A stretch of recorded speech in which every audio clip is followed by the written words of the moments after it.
Moitas gracias. Entonces, agora sí, comenzamos este pleno ordinario. O primer punto é, como é tradicional, a aprobación da acta da sesión anterior, en concreto do 29 de febreiro. Se non hai ninguna suxerencia ou suxestión, dámola aprobada por asentimento de todos os presentes. O segundo dos puntos é a ratificación de unha emenda das deficiencias atopadas en documentos do Plan de Aforro e Investimento que atopou os servicios técnicos da Diputación. Unha é o cálculo ou porcentaxe de asignación ao préstamo provincial, en concreto, pois pouco máis de 20 céntimos, e a outra que ten que ver basicamente co proxecto o feito de que unha das calidades non poñer ou similar. Esas son as incidencias máis importantes e como o órgano que ten que aprobar o PAI e o Pleno, pois a diferencia do que ocorre en outras situacións, pois ten que de novo voltar a Pleno para corregir esas suxerencias. Entón, se algún grupo desea intervir, se non pasamos. Sí, señor Chouca, tenga. Hola, buenas tardes a todos. No, yo simplemente a modo de curiosidad, el requerimiento que se hace a la Diputación menciona demolición y construcción de un nuevo apartado independiente, que no podrá ser repercutido en las partidas de ordenamiento según lo que establece el artículo 4. Aquí, ¿de qué importe estamos hablando? ¿Por qué no se puso bien? Porque non hai esa partida, é dicir, o que leva a obra en sí é a pavimentación do campo e por riba se pon o que é erva artificial, por lo tanto non hai ninguna partida de demolición, botaron en falta. Pero non existe. Claro, eso é o que a ingeniera di, basicamente. Entón, se ningún grupo máis desexa intervir, pasamos a votar a ratificación das deficiencias. Votos a favor das mesmas. Gracias, por unanimidade se aproba. Se lle parece, o punto 3 e o punto 4 vámonos a tratar conxuntamente e trátase de a ordenanza reguladora da ocupación de vía pública para a construción de ramplas de accesibilidade a edificios privados de uso residencial en vivienda colectiva e o punto 4 que sería o mismo, pero en este caso para locales privados, é dicir, para o que son a apertura de comercios. Non vemos que no Concello pois se está cada vez máis por non só por creencia de moita xente de facilitar o acceso ás persoas discapacitadas, sino tamén pois pola necesidade que moitos comercios teñen de adaptarse ou ben de viviendas que non están adaptadas, de ter que facer unha rampa, pois que en estes momentos pois prácticamente teñen unha discrecionalidade moi alta os servicios técnicos municipales a hora de decir que sí ou que non. Entón, basicamente, estas ordenanzas o que pretenden é, por un lado, pois poñer as condicións para que se poda instalar unha rampa na vía pública. Esas condicións basicamente son que a rampa non poderá nunca exceder dun ancho de un 20, que se é nunha vivienda terán que justificar que en esa vivienda existe unha persona que teña problemas de mobilidade, é dicir, algún tipo de discapacidade, tendrá que demostrar que non é posible facer a rampa por dentro, tendrá que deixar un espacio, unha acera, como as que facemos, que é o mínimo de un 50, excepto en casos puntuales, é dicir, que diante desa rampa exista un árbore ou exista outro tipo de elemento ornamental da vía pública que, en un punto concreto, pois pudera ter menos de o metro 50. Esas son, digamos, as condicións máis importantes, e despois que cando se trate de viviendas, que tal como exixe a lei a propiedade horizontal, que o acordo sea tomado pola maioría, que non sei se son 3/5, agora teño que xogar coa memoria, de a xente que vive en esa vivenda, en ese edificio. Eu creo que son 3/5, pero en todo caso teñen unha súa dispor no que son as as propostas da alcaldía. Dito eso, se algún grupo desea intervir, pois é o momento de facelo. Sí, señora García Pose, ten a palabra. Boas noites a todos e moitas gracias, señor alcalde. A verdade é que eu iba a pedir que incluir aquí un punto, pero despois, cando vim máis ao fondo, sabín que viña, non? O tempo de límite destas ramplas nos edificios, digamos, para uso privado.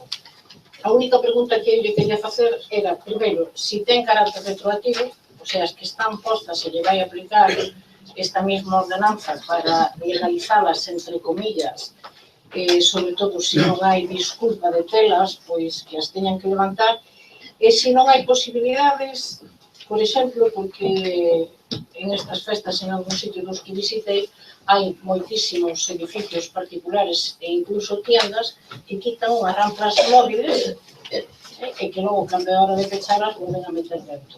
E así non perxudican para nada o que é a beira-rúa e o único pasan nos edificios que teñen os portales amplios en vez de facer eso. E digo se hai alguna posibilidade de alguna forma de poñer isto para que non ver mermadas como se ven moitísimas beira-rúas dificultando o paso das persoas. Nada máis e gracias.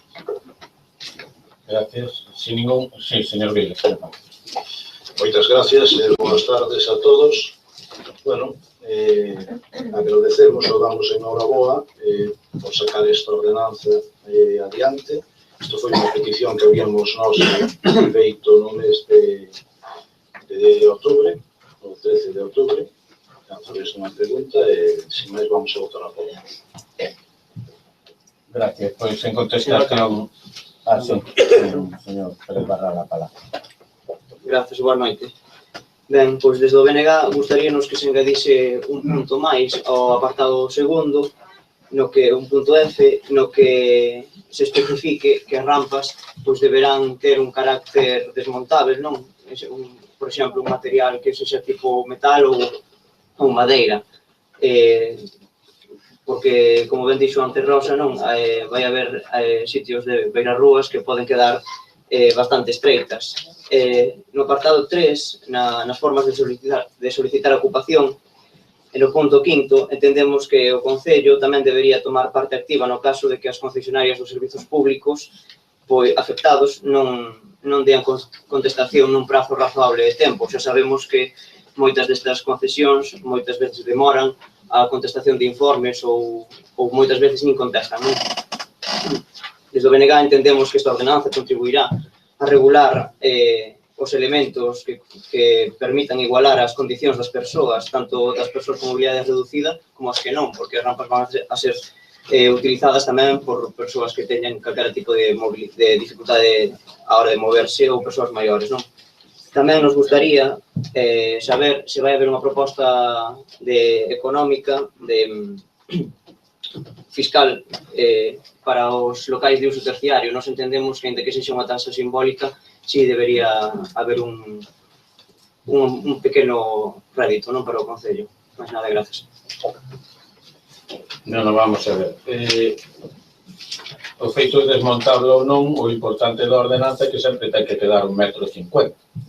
Por lo tanto, non hai o problema de escasez de, digamos, de paso para o resto dos usuarios. Salvo, pois, que ali haya unha papelera nun punto concreto que ten que dar, pois, o paso de 90 centímetros mínimo, pero o normal é un 50. Por lo tanto, eu diría que se hai que facer algún tipo de emenda que se faga na fase agora de exposición pública, estudiámoslo todos os grupos para aprobarlo unha vez que pase ese período de exposición pública. En canto ao que preguntaba a señora García Pose, se teñen licencia, pois xa teñen esa licencia. O que si teremos que ver é se podemos, igual que no resto, que se dan por 4 anos, actuar cando cumplan eses 4 anos de aprobar esta ordenanza. En canto á ordenanza fiscal, pois é un tema que levamos tratado todos os grupos, nos que o noso tamén está de acordo de que se regule, se lle parece, no mes de outubro, que cando aprobamos todas as ordenanzas, pois estudiamos, unha vez que teñamos o informe do interventor de o coste de ocupación que ten, que supoño que será similar ao de mesas e sillas ou a calquera outra ocupación similar, o cual non é moi alto, pero, bueno, sempre axudas. Dito eso, pasamos, se lle parece, a votar o punto terceiro, que é a que se refiere ao uso residencial, que, como lle decía, son 3/5 partes dos propietarios do edificio, que antes solo daba como con dudas, pero non existe duda, son 3/5 partes. Votos a favor da aprobación inicial da ordenanza, unanimidade. O punto cuarto sería a aprobación inicial, pero en este caso para edificios privados ou locais de uso terciario. Votos a favor, tamén unanimidade, gracias aos presentes. Pasamos ao punto quinto, que é a aprobación se procede dun convenio de colaboración entre o Concello e a Asociación de Loa para a execución do proxecto dirixido a mellorar a empleabilidade dos xóvenes. Basicamente, pois, a altura do ano que estamos, pois, solo tiña dúas funcións ou dúas posibilidades de arranxar o que é a cuantía que o Concello tiña que poñer de 1.670 euros, que sería aprobar xa directamente o convenio ou ben unha subvención nominativa para de Loa. Lóxicamente, é moito máis rápida a fórmula que se propón, e o que estamos a falar pois é o mismo que cada concello ten que facer no seu ámbito de competencias. Entonces, se algún grupo desea intervir, se non pasamos directamente. Sí, señor Vilas, ten a palabra. Moitas gracias. A nos gustaría ou nos interesaría saber ou ter algunha máis de información sobre os cursillos que se van a impartir xunto con esta asociación de Loa. Gracias. Non, pois toda a información que ten o alcalde e que lle transmite de Loa é a mesma que teñen no convenio. De todas formas, se mañan ten maior interés, falamos directamente ca funcionaria encargada e que nos lo explique, pero en principio non teño máis comunicación que está convenio coa Escola de Organización Industrial, que é unha fundación do sector público estatal, e os cursos e a fórmula que se quere levar adiante é a que teñen no convenio. Non teño máis información. Entón, se lle parece, pasamos a votación. Votos a favor do convenio, tamén unanimidade. Pasamos logo a o que son as proposicións. A primeira proposición e dos voceiros dos grupos municipales do BNG, do PSDG-PSOE e de Cidadáns en relación á retirada da placa da avenida Miguel Rodríguez Bautista, retirada da placa da rúa Diego Delicado, a anulación dos nomeamentos de fillos adoptivos de Ribeira aos señores Fernández Suárez Tangil, conde de Vallellano, e José María Rivero de Aguilar. Antes de comenzar o que é ese debate, como se vexo que hai pois expectación, e sei que moita da xente que ven precisamente por este punto, decirlle que os grupos non deben ser en ningún momento pois interrompidos, que deben vostedes, como sei que así o van a facer, pois co respecto que a opinión de cada un deles se merece, non poderán, nin deberán facer ninguna expresión, nin de acordo, nin de desacordo ca opinión que estes grupos puderan ter. Así que eu lle pediría, pois, como sei que ademais teñen acostumbrado todos e cada un que queren visitar esta casa, pois que sepan respetar as diferentes opinións que os que aquí estamos, representantes tamén do pueblo de Ribeira, podamos ter. Moitas gracias. Entonces, se ningún dos grupos ten ninguna cuestión, pois directamente pasamos polo BNG. Señor alcalde, Sí. unha cuestión de orden, por favor. Si expone cuál é a cuestión de orden. Sí, mire, a vista de que aquí en este salón plenario, o pasado mes de xaneiro, nese pleno se adoptou un acordo referente a esa sentencia que emanaba do xulgado do contencioso administrativo de Santiago de Compostela. Eu quería ver se por parte do señor secretario me podría aclarar se a día de hoxe o Concello de Ribeira está incumprindo en eses nomeamentos de rúas en algún punto a lei da memoria histórica. Eu quería ter a claridade e a seguridade xurídica de se neste momento o Concello de Ribeira está cumprindo ca lei da memoria histórica. Eu entendo que o señor secretario só se pode pronunciar en todo caso cos que hoxe nos ocupa aquí, non calquer outro que en todo caso non teñamos conocimiento, si de todos e cada un dos que nos ocupa. Señor secretario, si... Xa o fixo cos informes. Bueno, pero se hai un grupo que desea pedir en estos momentos unha cuestión de orden da influencia que ten dos acordos, pois eu tamén me gustaría escoitar ao señor secretario se en estes momentos o Concello de Ribeira. Permiso, señor presidente. Con data el 25 de xaneiro de 2016, esta corporación pronunciouse sobre esta mesma cuestión, no que se aprobou, por a maioría que las actas se reflecten, la adopción do acuerdo correspondiente, do cual se remitió al xulgado y a pesar de eso, pues se emitió por esta Secretaría otro informe que tienen ustedes, donde, no mi juicio, modesto juicio, considérase que o contido da sentencia está declarada y cumplida. De este acuerdo se remitió certificación al xulgado correspondiente tamén. Es decir, o mi juicio, insisto, evidentemente sometido a cualquier otro mellor fundado en dereito, considérase cumplida a sentencia en todos os termos. Gracias, señor secretario. Señor Covas, ten vostede a palabra. Gracias, señor alcalde. Bueno, pois boas tardes, noites a todas e a todos. Gracias pola presencia de todos os veciños e concelleiros. Bueno, en primeiro lugar, quero dicir que esta é unha proposición conxunta dos grupos de PSDG-PSOE, Ciudadanos e BNG. A defendo eu por turno, digamos. Con esta proposición conxunta, os grupos recollemos a petición que nos fixo a Comisión para a Recuperación da Memoria Histórica da Barbanza, da que fan parte, como vostedes saben, veciños, veciñas, con diversas profesións, profesores, historiadores, e tamén fan parte desta asociación familiares de vítimas da represión do réxime franquista da ditadura. Todos eles, especialmente, como non podía ser de outra maneira, os familiares das vítimas, merecen a nosa consideración pola entereza e a dignidade amosada ao longo de tantos anos. Vou pasar a ler a exposición de motivos da moción. A Guerra Civil e os 40 anos de ditadura deixaron un saldo enorme de vítimas de violacións graves dos dereitos humanos, incluindo execucións, torturas, detencións arbitrarias, desaparicións, traballos forzosos, exilio, etc. As demandas das asociacións de vítimas de xustiza, verdade e reparación non estarán suficientemente atendidas mentres a simboloxía franquista estea presente no espacio urbano.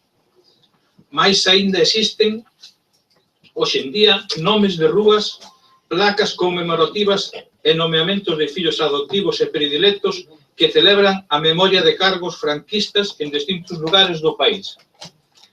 Ante esta situación, a chamada Lei de Memoria Histórica e as recomendacións da ONU dos anos 2013 e 2014 emprazan as distintas administracións a retiraren toda a simboloxía que enxalza o franquismo.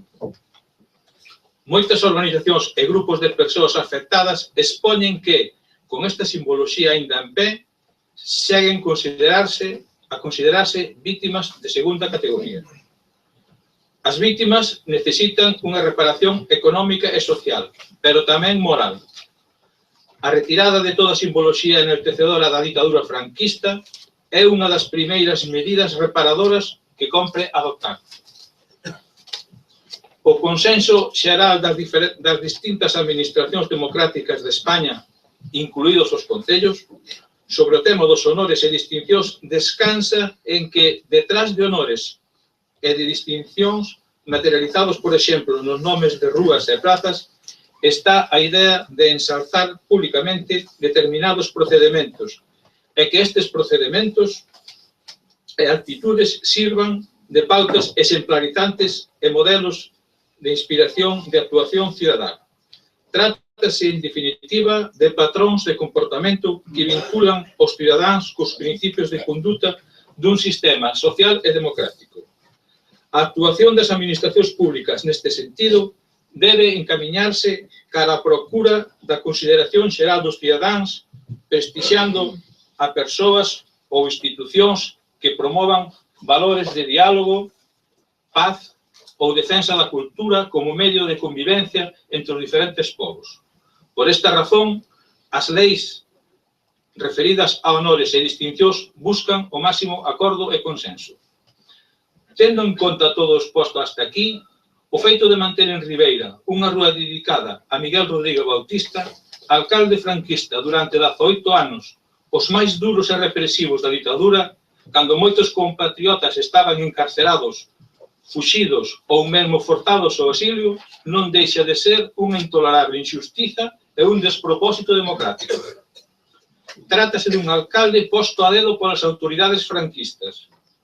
Un alcalde que asumiu na súa integridade a función de xefe do Partido Único fascista, responsable de miles de paseados entre os nosos compatriotas.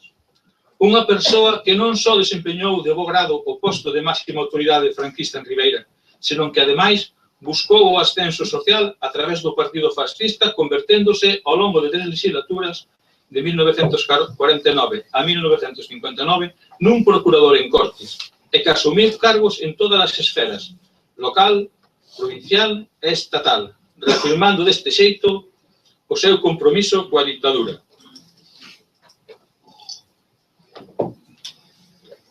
Mais aquí entra en xogo tamén a figura de Diego Delicado, porque foi o devandito alcalde Miguel Rodríguez o que por motivos persoal moveu os fíos para conseguir que un personaxe como a él, sen ascendencia social ninguna en Ribeira, conseguise unha rúa na cidade, reafirmando deste xeito os lazos de interese personal entre él e este cargo franquista, naquela altura, presidente da Diputación Provincial.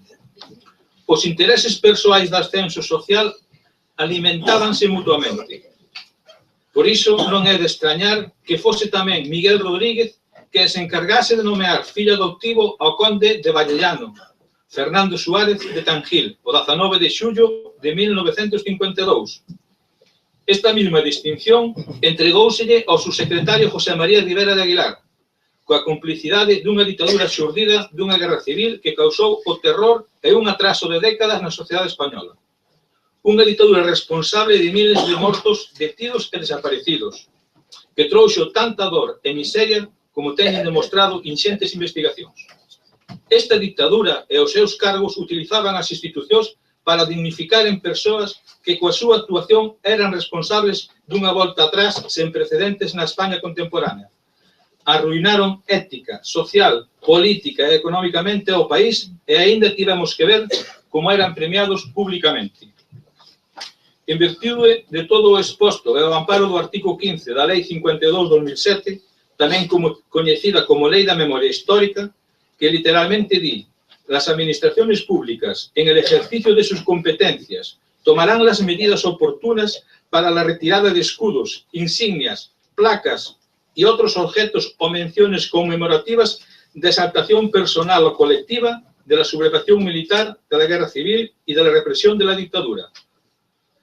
Os grupos municipais socialistas, Ciudadanos e BNG instan ao Pleno da Corporación a adoptar o seguinte acordo. 1.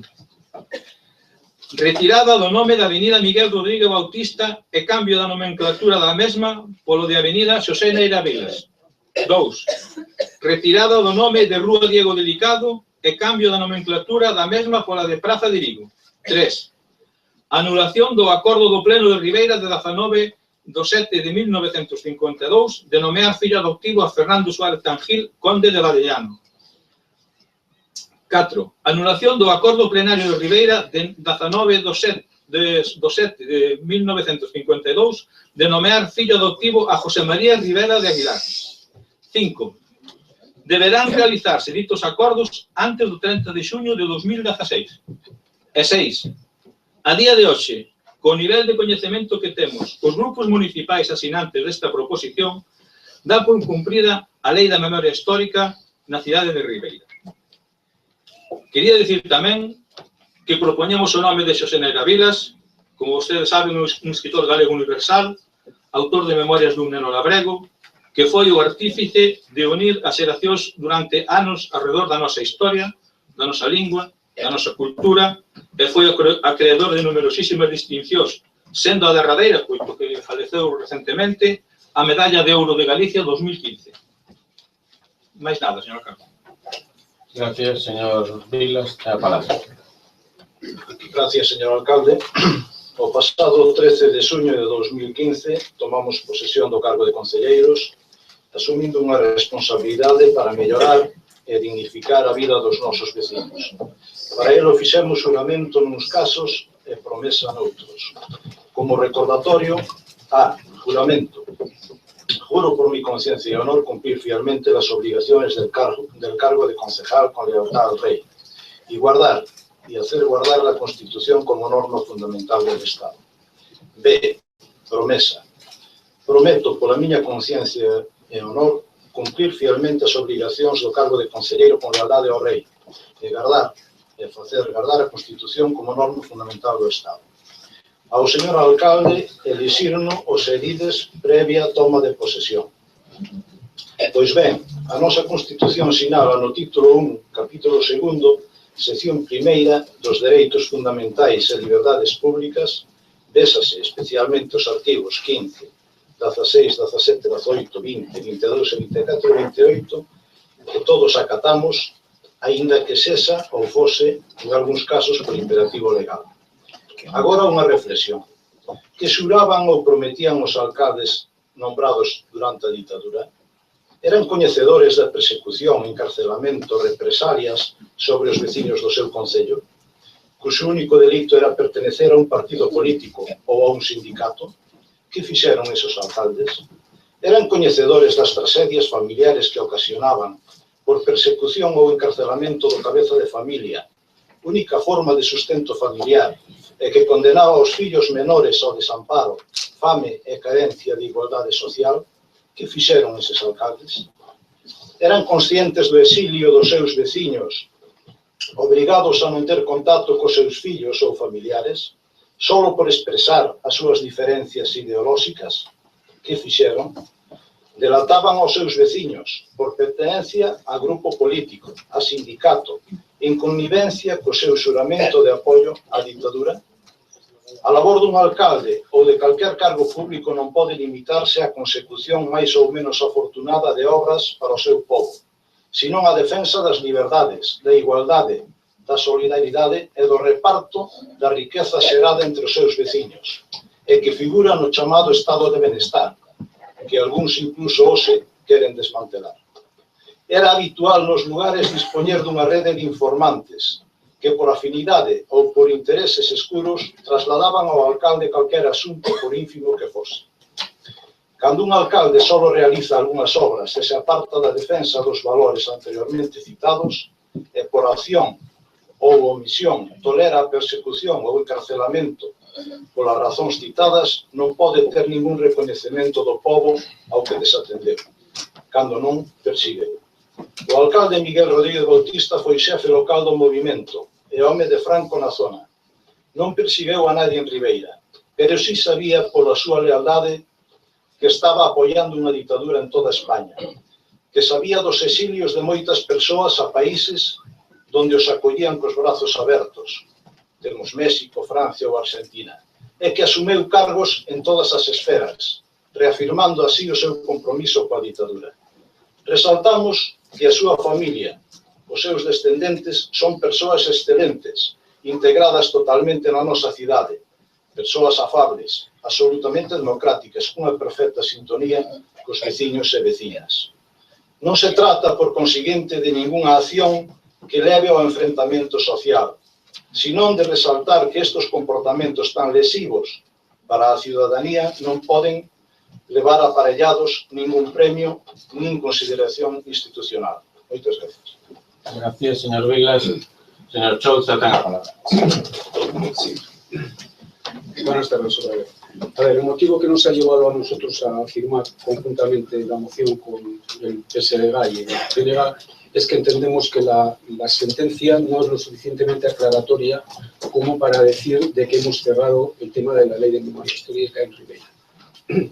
Entendemos que, vuelvo a insistir, la sentencia hasta incluso deja entrever al final, y el juez dice que será en último extremo los miembros de la corporación, es decir, los miembros de los partidos políticos aquí representados, los que tomen la última decisión. Motivo, vuelvo a insistir, de que nosotros hemos apoyado esta decisión. Entiendo de que de una vez por todas tenemos que cerrar este tema. Desde Ciudadanos insistimos de que de esta manera y con esta moción, si saldría aprobada, o si no sale aprobada, por supuesto también, por nuestra parte quedaría cerrado el tema de la memoria histórica en Ribeira. Pero volviendo a insistir, creo, insisto, que el fallo viene de una sentencia que no es lo suficientemente aclaratoria como debería. Y ya aprovecho también para preguntarle al señor secretario, ya que le han preguntado lo mismo, le vuelvo a preguntar. ¿Usted ve que la sentencia realmente está cumplida? Perdón, la sentencia no. Que la ley está cumplida. La ley, no digo la sentencia. La sentencia estamos poniendo de acuerdo. Si me permite, sí. Porque aquí quien dirige el pleno todavía Perdón. o alcalde. Disculpa. Pero entonces llegou a ler as conclusións do señor secretario, que tamén leo bastante ben. Conforme ao exposto, logo de analizar toda a documentación unida ao expediente administrativo judicial, tal como este funcionario xa tivo a oportunidade de pronunciarse en informe emitido con data 13 de xaneiro de 2016 e que sirveu de base para a adopción do acordo plenario de data 25 de xaneiro de 2016, considero que o Concello de Ribeira xa cumpreu escrupulosamente co contido da sentencia dictada polo xulgado contencioso administrativo número 2 de Santiago de Compostela, no procedimento ordinario 281/2014. E agora ven o importante, pola pregunta que vostede fai, así como co disposto na Lei 52/2007 sobre a memoria histórica. Isto firmado polo señor secretario don Juan Manuel Salguero de Valle. Os dous aspectos, sentencia e lei. Os restos dos grupos, señora López, ten a palabra. Gracias, señor alcalde. Buenas tardes a todas y a todos. Yo no apoyaré dicha proposición. También puedo decir que no doy crédito a todo lo que oigo, que parece que en vez de hablar del señor Rodríguez Bautista están hablando de yo no sé de lo que, por los siguientes motivos. El primero de ellos es que el nombre de la calle Miguel Rodríguez Bautista fue puesto no solo porque hubiese sido un buen alcalde, algo que quedó demostrado, como decía el señor Vilas, para siempre con sus obras, las casas baratas, grupo escolar, plaza de abastos. Pero también quedó porque fue y sigue siendo un alcalde muy querido por sus vecinos, que entonces y ahora, es decir, siempre demostraron por él y por su familia un gran cariño y respeto, independientemente de la época en la que gobernó. Y este cariño y respeto no se consigue como ustedes decían. El segundo motivo es que la sentencia del juzgado no le da la razón a la memoria histórica. La sentencia del juzgado dice que el concello puede cambiar, claro, podemos cambiar el nombre, pero no tenemos por qué, ya está cumplida. Entonces yo no voy a cambiar el nombre. Y el tercero, y muy importante, que yo creo que también es que si estamos aquí es para facilitarle la vida a los ribeirenses, no para crearle problemas y menos de convivencia. Y yo, dicho esto, repito que yo no voy a apoyar dicha proposición y muchas gracias a todos. Gracias, señora López.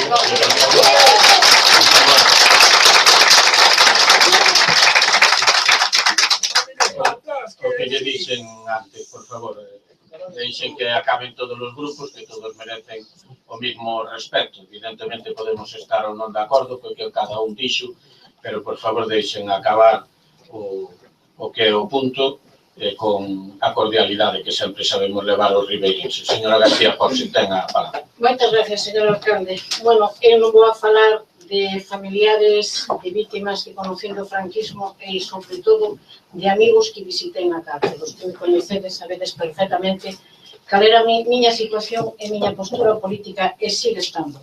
Eu preguntei por este señor, a pesar, en un principio, porque non me acordaba do que habíamos aprobado no mes de xaneiro, e preguntei incluso personas que para mí tuveron o que eu lles tive en gran respeto, se teñen ahora mesmo un familiar na corporación, e outras personas de Ribeira con moitísimos anos, e ningún deles me dixo que había denunciado ou paseado a calquer cidadano de Ribeira, que para mí ese sería o motivo máis claro. O motivo era que era jefe do goberno. Ben, señores, ustedes son moi xóvenes, eu nunca fui do goberno, pero mirad o que teño aquí. Era obligatorio examinarme, como se chama, porque non me acordo, enseñanzas del hogar, formación del espíritu nacional y educación. todos os ciudadanos que estudiamos na época de Franco non tivemos medo en medio. Incluso tiven que facer unha cousa que se chamaba Servicio Social da Muller, senón non me deixaban nin estudiar a carreira, nin quitar o carnet de conducción, nin quitar o pasaporte. E jamás na miña vida fun nin fascista, nin siquiera estuve en contra de que se aprobara unha Constitución. Ao revés, peleei por ela. E na miña casa vinlle cobijo algúns que ao mellor eran máis fachas do que se creen. Para asumir a responsabilidade de IPDR respecto á postura que ten nesta moción, posto que non hai ni unha sola persona con moitísima edad que me dixera que este señor que ten unha calle non teño relación ninguna, non conocín e non teño relación coa súa familia, quisera ler o que sale hoxe en un medio de comunicación que eu creo que é moi aclarativo sobre a lei da memoria histórica. Vou non ler en español para respetar o tono. Lo que se proponía en la ley era contribuir a cerrar heridas todavía abiertas con los españoles. Su mensaje era de reconciliación, no de rencor. Editorial del País, periódico fascista, seguramente. En Madrid, la alcaldesa de Madrid, después del gran error que se cometió, decidió nombrar a Paca Souquillo. Si alguien non sabe quen é, non teño problemas en explicar, pero desde logo non é fascista. Eso tiene moi claro e creo que está demostrado. La nombrona como presidente da memoria histórica e esta señora, que eu creo que todos ou a maior parte dele recoñecen, di: una cosa es la historia, que es objetiva, o se puede intentar que lo sea, y otra es la memoria, que es muy subjetiva. Cada uno tiene la suya. Añade en conversaciones con el país. Intentar hacerlo en concordia será complejo, pero tiene que haber acuerdo de todos los partidos políticos para cerrar un conflicto sin iniciar otro, añade. Tienen que elegirse por consenso las personas que estén en la memoria histórica para cerrar estas heridas. Serán especialistas, historiadores, cronistas, archivistas, etc. Todos tenemos nuestra ideología, pero quien está en la comisión debe de ser por sus conocimientos y no sus planteamientos políticos. Esto sí tiene que ser lo más plural posible, afirma Souquillo, que no es fascista. Su intención es concluir los trabajos, o al menos la primera fase, tal, que no vou seguir lendo. Eu sinto moito, pero suscribo totalmente lo que dice la Souquillo, porque creo que esa sería a postura pola que deberíamos de empezar. A memoria histórica, ou a asociación, está legitimada, pero aprobamos unha ordenanza de participación cidadana que plantee por aí as súas reivindicacións. Eu creo que os partidos políticos que aquí estamos, que nos chamamos progresistas, creo que nos debemos unir para construir maiorías positivas de concordio, de acuerdo, e que fagan unha convivencia que o que cree IPDR, despois de tantos anos no Concello, que non quero falar a nivel personal, para relacionarnos con os vecinos e non construir maiorías para facer unha división entre os vecinos. Si este señor non ten delito de sangre, nin acusou, nin denunciou a nadie, como dixo un compañero do PSOE, nin paseou a nadie, eu creo que IPDR o que fai é cumplir a lei da memoria histórica que dixo o secretario que estaba cumplida co acordo de mes de xaneiro e, polo tanto, non vai apoiar cosa que cosa. Nada máis, señora.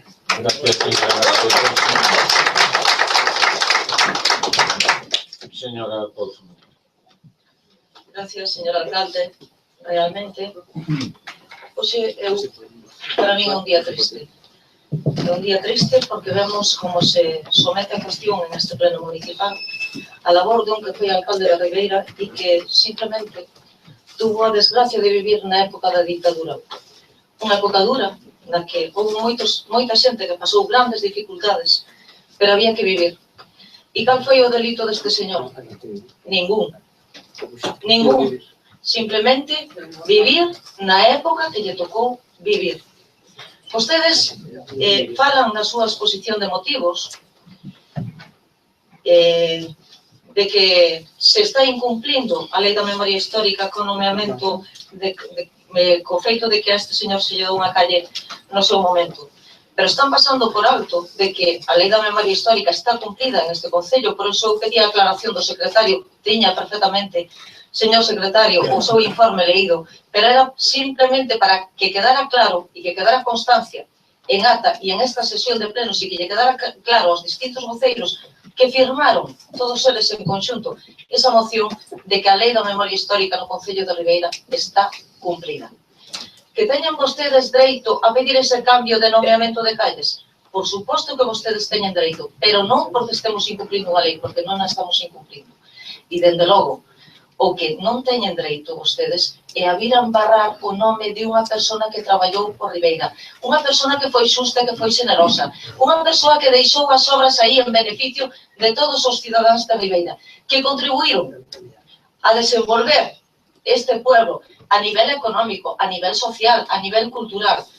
Falaba o señor Vilas de loitar en eses, en eses valores, de loitar para establecer unha sociedade igualitaria, unha sociedade máis xusta. Me quere dicir vostede que propósito se buscaba con esas actuacións polas que prexou este señor sendo alcalde, cando se construíu as casas baratas da cidade de Ribeira, cando se construíu o grupo escolar, cando se urbanizou toda esa rúa que leva o seu nome, cando se fixo a ampliación do porto, cando se fixo esa lonxa municipal. Señores, que estaba facendo este home máis que traballar a favor do progreso e do desenvolvemento de Ribeira? É injusto o que se está tratando hoxe aquí. É injusto, é tremendamente doloroso que vostedes queiran suplir o nome de unha persona que loitou ao longo de 18 anos por Ribeira, por cambiálo por o nombre dun poeta, que non discutimos a labor dese poeta, non discutimos o traballo dese poeta, pero miren, facía referencia o señor Vilas que tomamos posesión aquí, que prometíamos a Constitución e que prometíamos o traballo por Ribeira e polas súas xentes. O noso compromiso está con Ribeira, está cas súas xentes e, dende logo, estará co respeto a esas persoas que traballaron por Ribeira e, dende logo, co respeto e co cariño a eses familiares que siguen vivindo nesta cidade. Porque é o máis doloroso, o daño que vostedes seguramente por ignorancia están causando a esas persoas. Non pode ser que despois de que pasaran 80 anos desa fatídica guerra civil na que se enfrentaron irmáns contra irmáns neste país, esteamos a día de hoxe, donde hai xeracións que xa naceron en democracia, todavía pelexando estas cuestións. Este señor non denunciou a ninguén, este señor non perseguiu a ninguén. Polo tanto, este señor ten o respeto e ten o reconhecimento, e decía a señora Lorduy, o máis importante, ten o cariño de todos os ribeirenses. Hai persoas vivas hoxe en día que coñeceron e lles tocou vivir esa época e recoñeceron como un home xusto, como un home generoso, como un home que aplicaba a norma e a lei a todos por igual, incluídos os seus propios fillos. Esa anécdota que contaba o neto do señor Rodríguez Bautista este día nunha carta no periódico, esa anécdota escoiteilla ao pai dese rapaz cando ainda vivía. E chamou a atención porque non o sabía. E recorden tamén os premios que na época en que este señor foi alcalde tuvo a cidade de Ribeira, que tuvo unha distinción a nivel provincial. E vostedes o acusan de que este señor buscaba o prestixio social. Pero que prestixio social? Que prestixio social se ao final o recoñecemento do pobo acabou elexíndolle por postación popular un monumento no cementerio? Si ese mismo pueblo de Ribeira foi o que puso unha casa a este señor por recoñecemento ao seu labor. Recapaciten. Si non se pecharon feridas en 80 anos, non vayamos a abrir máis feridas ocasionando daños nas persoas, nas familiares, nos amigos, sendo injustos, retirando o nome a unha calle de un alcalde que o único que fixo foi traballar o máis xusto e con unha entrega total e con tenacidade total a favor do povo de Ribeira. Mais nada, moitas gracias.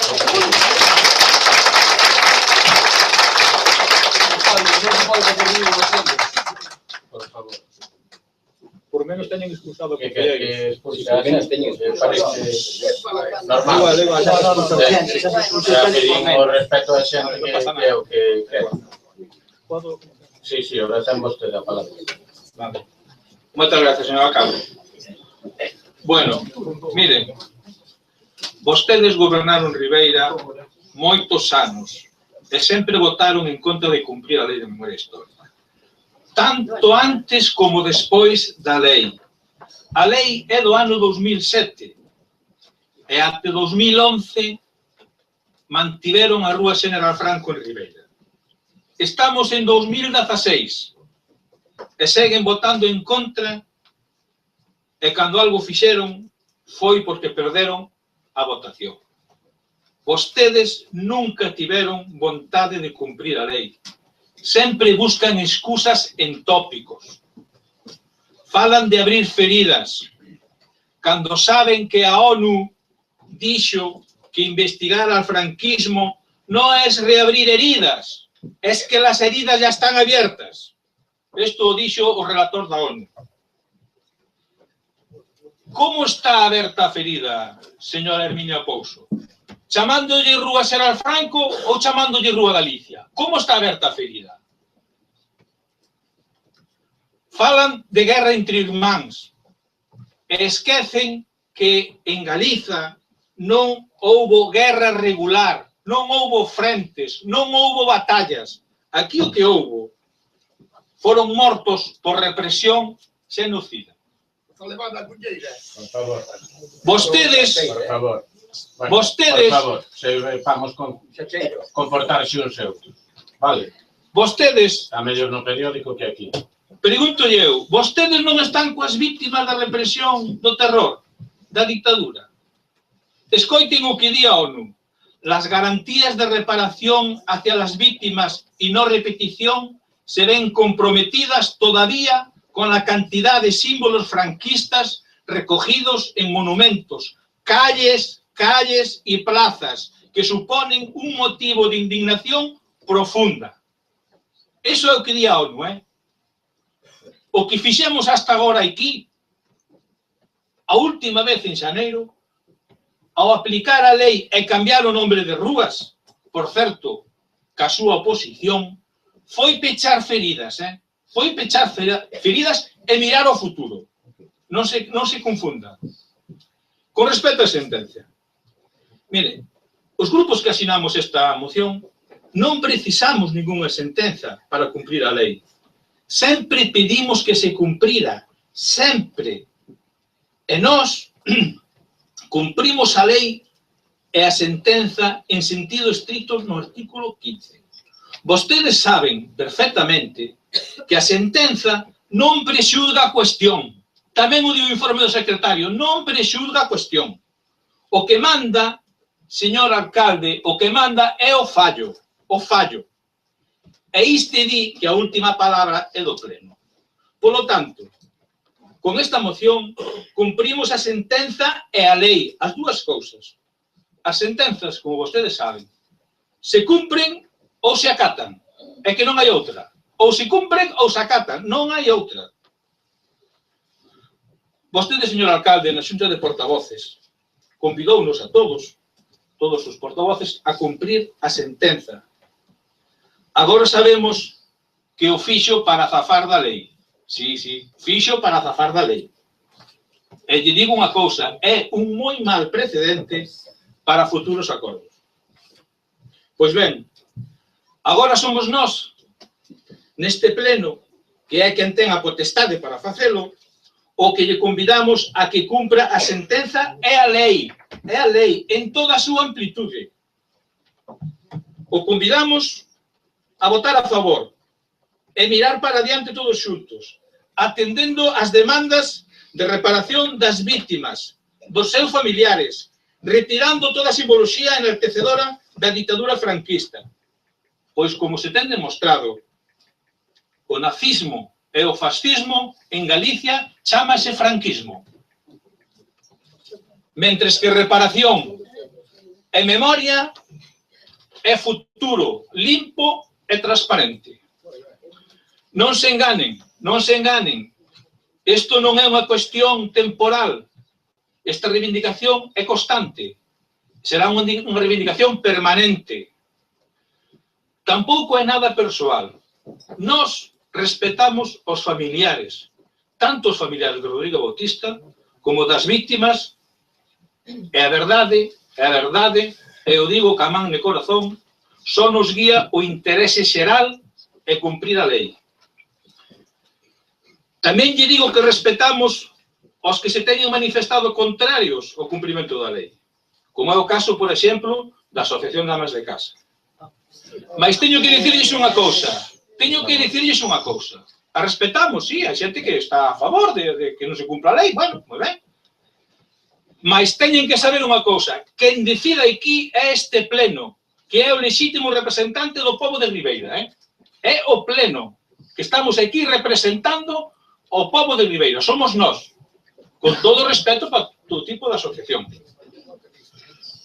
Miren, eu coñezo todas, porque as tuve que mirar, e ler, e lín todo o que caeu na miña man, do Rodrigo Bautista, conozco todas e cada unha das obras realizadas por Rodrigo Bautista, todas, que se o Porto da Meixida, que se o saneamento, que se o alumeado, coñezoas todas, que son moitas, mas lles digo que non xustifican que teña unha rúa dedicada por ser o representante e o símbolo do réximen represivo, brutal e dictatorial, do que ele era un coñecido, un convencido, comprometido, e era un dos xearcas que había na provincia da Coruña. Igual cos seus camaradas, aos que nomou fillos adotivos de Ribeira. É certo que tivo a honra de ser alcalde. Tivo a honra de ser alcalde de Ribeira. Por eso non pedimos que se lle retire o título de fillo adotivo que ten. Non pedimos que se retire o fillo adotivo, porque el tivo a honra de ser alcalde. Tamén é certo que a historia non se pode borrar, e nós non a queremos borrar. E el terá o seu lugar na historia, e terá o seu lugar nos libros de historia.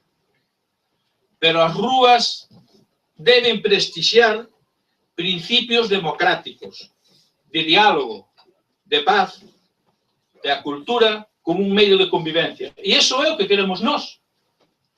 Eso é o que queremos nós. Non hai nada que nós non estemos para abrir, enfrentar, todo o contrario. E por eso lles convido a todos os concelleros deste pleno a que voten a favor desta moción, coa que, se se aproba, pecharíamos definitivamente o capítulo da memoria histórica de Ribeira. Moitas gracias. Bueno, vamos a ver. En primer lugar, a Comisión pola Recuperación de Memoria Histórica de Barbanza, considero que é importante que a xente sepa todos os antecedentes, nos leva ao xuzgado por incumplimiento da Lei da Memoria Histórica. En concreto, en Ribeira, fai mención a unha serie de títulos de nomeamentos ou de calles. Todos eles, os que quedan, son os que hoxe estamos debatindo. Polo tanto, en Ribeira, a memoria histórica só está cuestionada a lei polo que hoxe estamos a tratar aquí. Rodríguez Bautista, Diego Delicado e os dous fillos predilectos. Cando vai a sentencia, o xuzgado, seguindo ao Tribunal Superior de Xusticia de Galicia, para falar do artículo 15, di exactamente o que se debe entender. E di exactamente. Y es a lo que este proceso obliga, es a tomar las medidas oportunas para retirar la simbología que salte los pasados hechos reprobables que aí se enuncian. Que non son, perdón, pero me deixa vostede, vou a chegar ali, pero eu escoitei de verdad cousas que non me gustaban, pero con total educación, por lo tanto pido que sean tan educados como é o alcalde. Moitas gracias. Dito eso, iba porque retirar la simbología que salten los pasados hechos reprochables que ahí se enuncian, que no son todos los que históricamente puedan sonrojar o avergonzar a una buena parte de la población, con toda la legítima carga ideológica que ellos suponen, sino las concretas de la sublevación militar, la guerra civil y la represión de la dictadura. Correcto. Dito isto, cando entran a xulgar nos fundamentos de dereito o que son os fillos predilectos, o que son as rúas, di o siguiente. Si algo consta en estes autos, que é o que tiña que demostrar a memoria histórica e non foi capaz de demostrar, es que a los dos vecinos que todavía son hijos adoptivos de la villa de Ribeira han recibido esa distinción por haber sido en algún momento benefactores de esa localidad, sin que existan indicios de que esos títulos se mascaren otro propósito. En concreto, el que deba merecer la respuesta que impone el artículo 15 de la Ley de la Memoria Histórica. Y tampoco existen datos que permitan ordenar la retirada de los nombres de las calles dedicadas a los otros dos vecinos. Que pueden ser mantenidos y conservados los nombres de las calles, por no ser otra cosa que justos signos de distinción a personas o sucesos que nada tuvieron que ver con la persecución o violencia durante la guerra civil y la dictadura, sino que han merecido tales distinciones o reconocimientos por razones y méritos legítimos e irreprochables que nada tienen que ver con lo que aquella lei pretende. E o que acaba dicindo o xulgado é: eu non son quen para sacar o tal, iso ten que ser o pleno o que se pronuncie. E dice: ordeno a esa autoridade que convoque por su cauce y dentro del mes siguiente a la firmeza de esta sentencia a la comisión oportuna que estudie la propuesta de mantener o retirar los 5 símbolos sobre los cuales aún no se ha pronunciado el órgano plenario para la decisión oportuna. E saben o que fan? Pois o señor alcalde, sabendo os problemas que lle trae aos veciños cambiar unha calle, en ara a poñer a todo o mundo na mesma altura, en ara a reconocer a unha familia moi querida en Ribeira e dun señor que foi o último alcalde republicano, cambiar a calle 9 de agosto, que se podía entender que era a desaltación del día que deu aquí o ditador, e lle puxemos en ara a esa concordia do pueblo, a nombre de alcalde Pepe Fernández Bermúdez. E el acta dese pleno que vostedes teñen e que aprobaron doblemente, porque aprobaron o pleno e aprobaron a acta, di o siguiente: primeiro, que se proceda ao cambio da denominación Rúa 9 de Agosto por la de alcalde Fernández Bermúdez. Segundo, considerar cumplida a sentencia dictada polo xulgado contencioso administrativo número 2 de Santiago de Compostela no procedimiento ordinario 281-2014. Repito, considerar cumplida a sentencia. É dicir, manifestarnos, si terceiro é, e sin prexuicio da valoración que vostedes podan facer os grupos municipales. Perdón, escoiten ao señor alcalde, si quero leo, que son cousas moi diferentes. Eu o que pon neste punto terceiro é que en calquer momento, non a calle Rodríguez Bautista, a Praza do Concello, calquer grupo pode pedir o seu cambio, pero non pola memoria histórica, non pola sentencia, que son cousas moi diferentes. Entonces, volvo a repetir, a sentencia o que pedía era que nos pronunciáramos, e nos pronunciamos e dixemos que con eso dábamos por cumplida a sentencia dictada polo xulgado contencioso administrativo. E cando chega o informe do secretario, volvo a repetir, nos di que non só cumplimos con ese procedimiento, con esa sentencia, sino que cumplimos co disposto na Lei 52/2007. Polo tanto, falen do que queiran falar. Pero se isto non é un acto de división, pois que vexa e que baixe Deus e que o diga. E por qué? Porque é a primeira vez en este Concello que se toma unha decisión tan importante sin buscar o máximo consenso, sin que a maioría dos grupos estemos presentes. Aquí gobernaron en este Concello todo o mundo, nas comisións permanentes, comunistas, nacionalistas, socialistas, populares. En cada etapa histórica nos deron unha lección. O que foron capaces de facer os nosos abuelos de entenderse, os nosos pais de entenderse, de borrar o que había para atrás, para empezar para diante, non son capaces de mantelo, os que hoxe son os seus netos, o cual, solo polo cariño que lle temos aos nosos pais, aos nosos abuelos, algún vergonza lle debía dar estar 80 anos despois abrindo isto, porque volvo a repetir, para min é unha ignominia que pensei que non iba a vivir. Porque xa yo dixen un día, detrás dos títulos hai personas e hai familias, as que vemos todos os días. E seu pai era irreprochable, porque vostedes falaron moito do franquismo. Pero o franquismo aquí non se está enxuiciando. O franquismo xa o enxuiciou a transición, o enxuician día a día os partidos políticos. Estamos enxuiciando a don Miguel Rodríguez Bautista. Isto non é xulgado. Perdón, me deixa vostede falar. Que non é xulgado, non estamos falar. Déxeme falar.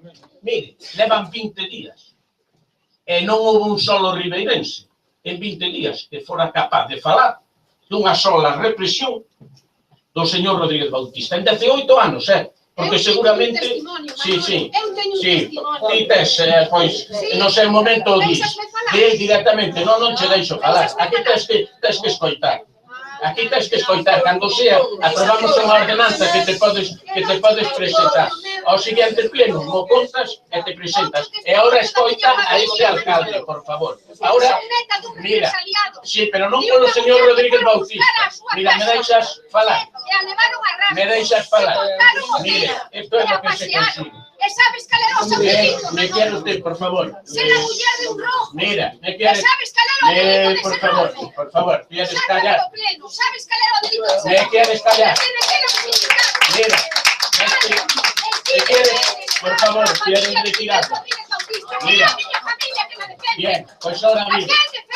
Pois ahora me deixa falar vostede a mí. Pois ahora lle vou a falar a vostede. Mira, en Ribeira moi pouca xente morreu. Un deles era Lustre Rivas, pariente de quen lle fala. Ao tío Pepe tamén o tuvemos como moitas de familias de Ribeira agachados durante moito tempo. Vale, pero aquí hubo unha lei de transición e hubo unha transición no que hoxe en día teñen calles o que foi o jefe do movimento chamado Don Adolfo Suárez. Hoxe en día teñen calles o que foi nombrado polo señor Franco como seu sucesor, el rei Don Juan Carlos I. Vale? E vostedes, tantos anos despois, non foron capaces do franquismo. Non me fale vostede porque lle creo todo o que me poda decir, pero de don Miguel Rodríguez Bautista non pode decir que fora o que a vostede nin a un familiar seu houbera represaliado.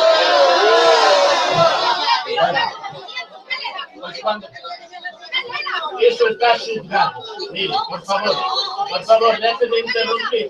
Mire, deje de interrumpir. Esto simplemente é para que os que din que non se divide, que só teñan que ver o seu exemplo. Que aquí en Ribeira viñamos ahora a facer un xuicio ao franquismo. Non, aquí estamos facendo sobre o honor ou non que tiña unha persona. E eu volvo a repetir, esa persona, por favor, hai moitísimos, seguramente temos todos familiares.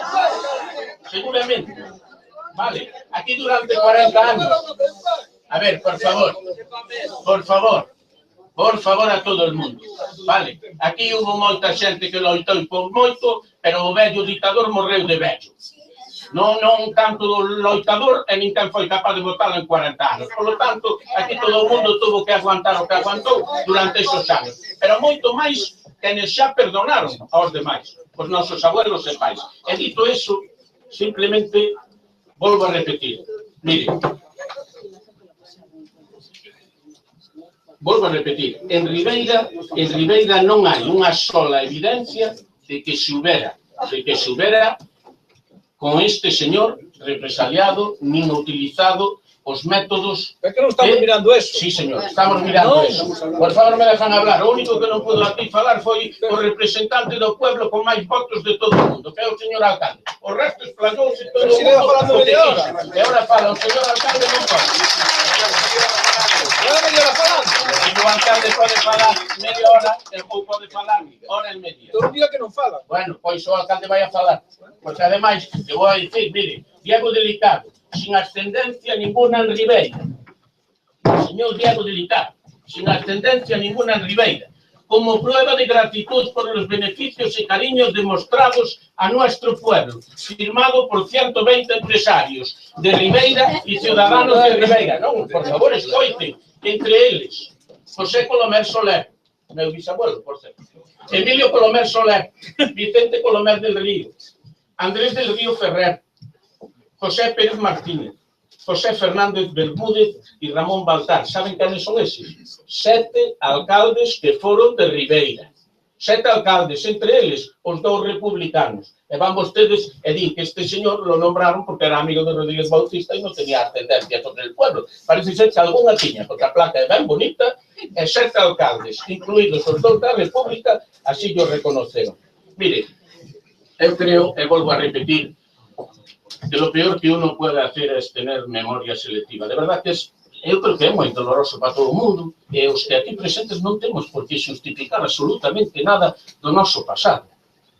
E o que tuvemos a magnanimidade do ano 75 a 78 de ser quen de perdonarnos, de ser quen de mirar para diante, vale?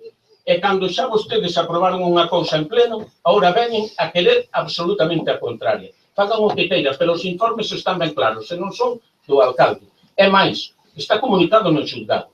O normal é que hoxe, mañán ou pasado, archiven esa causa. Por lo tanto, o que se debeu facer, se alguén non estaba de acordo, era recurrir esa sentencia.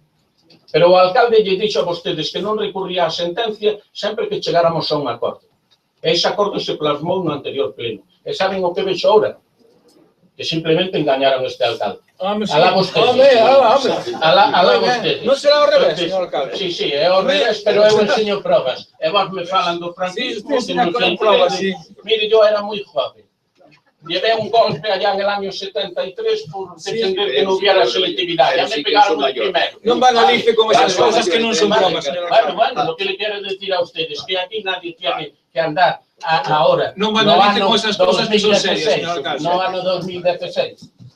Non lle teño que justificar a ninguén do pasado de ningún ribeirense, gracias a Dios. Estou orgulloso de todos eles. E tamén deste señor, polo que me enseñaron meus pais, meus abuelos, meus veciños e todos os que escoitei. E seguramente, se todos os alcaldes franquistas foran como este señor, hubiera acabado a ditadura moitísimo antes.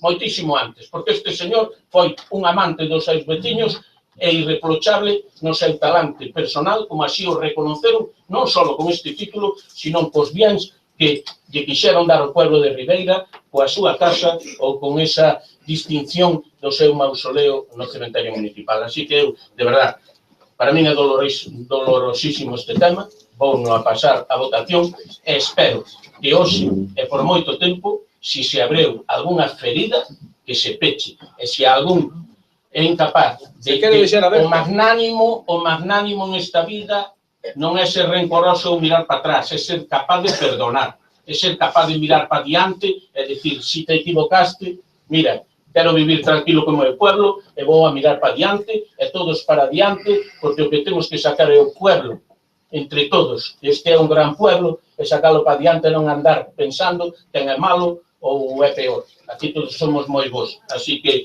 señores, vamos a la votación. Votos a favor da moción presentada polo Partido do Bloque Nacionalista Galego, PSDG, PSOE, Cidadáns.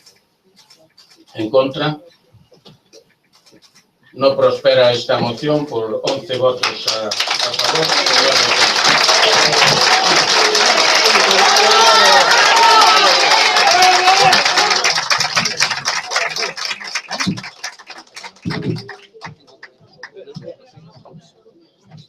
Creo que dixo ao revés, señor alcalde. Non prospera esta moción. Non prospera esta moción, habendo solo 9 a favor e 11 en contra. 10 a favor. Perdón, 10 a favor, 11 en contra. Ainda non calculo ben as contas. Dito eso, pasamos ao siguiente punto, que ten que ver con unha proposición do PSDG-PSOE presentada por José Manuel Vilas relativa a la revisión catastral. Ten a palabra o señor Vilas. Moitas gracias, señor alcalde. O Grupo Municipal do Partido Socialista de Galicia, PSOE. Por favor, esperamos un segundo a que la gente se pueda retirar e continuamos co pleno.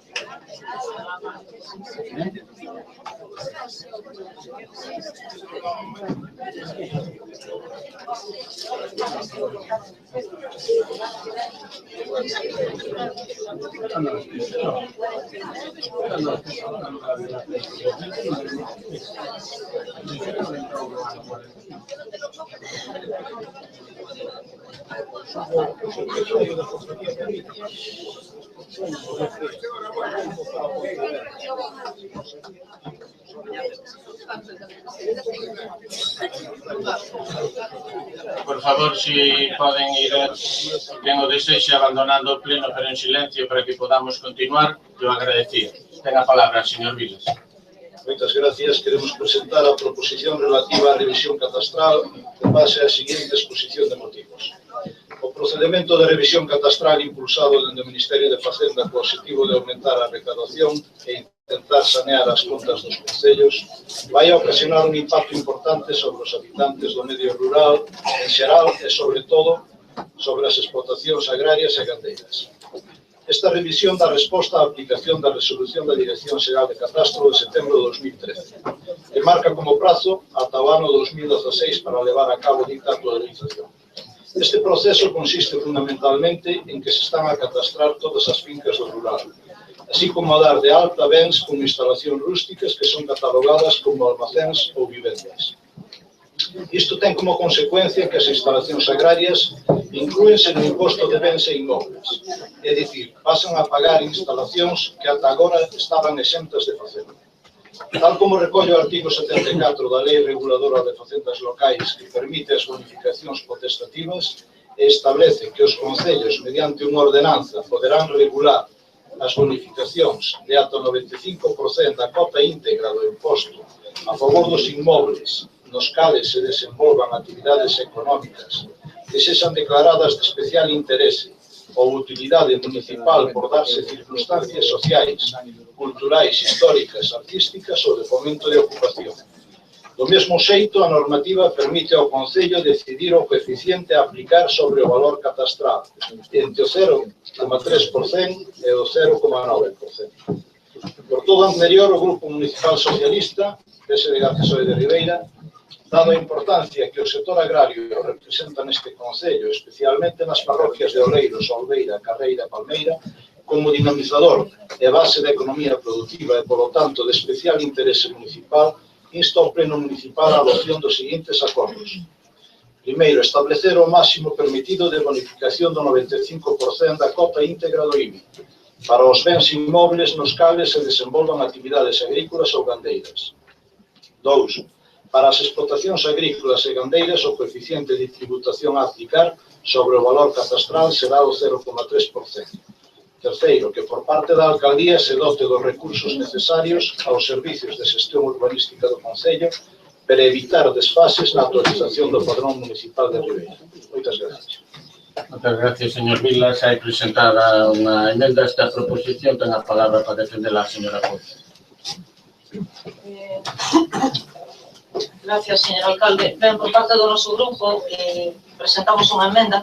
Señor Vilas, aclararlle, que no proceso de regularización catastral ten como finalidade que se produzca a incorporación do oficio catastro inmobiliario dos bens inmobles urbanos e rústicos con construcións, así como a alteración das súas características. Iníciese no suposto de incumprimento da obrigación de declarar de forma completa e correcta as circunstancias determinantes dunha alta ou modificación e excluye a aplicación de sancións por non declarar correctamente o ben. A cambio, apróbase unha tasa de regularización catastral polo importe de 60 euros.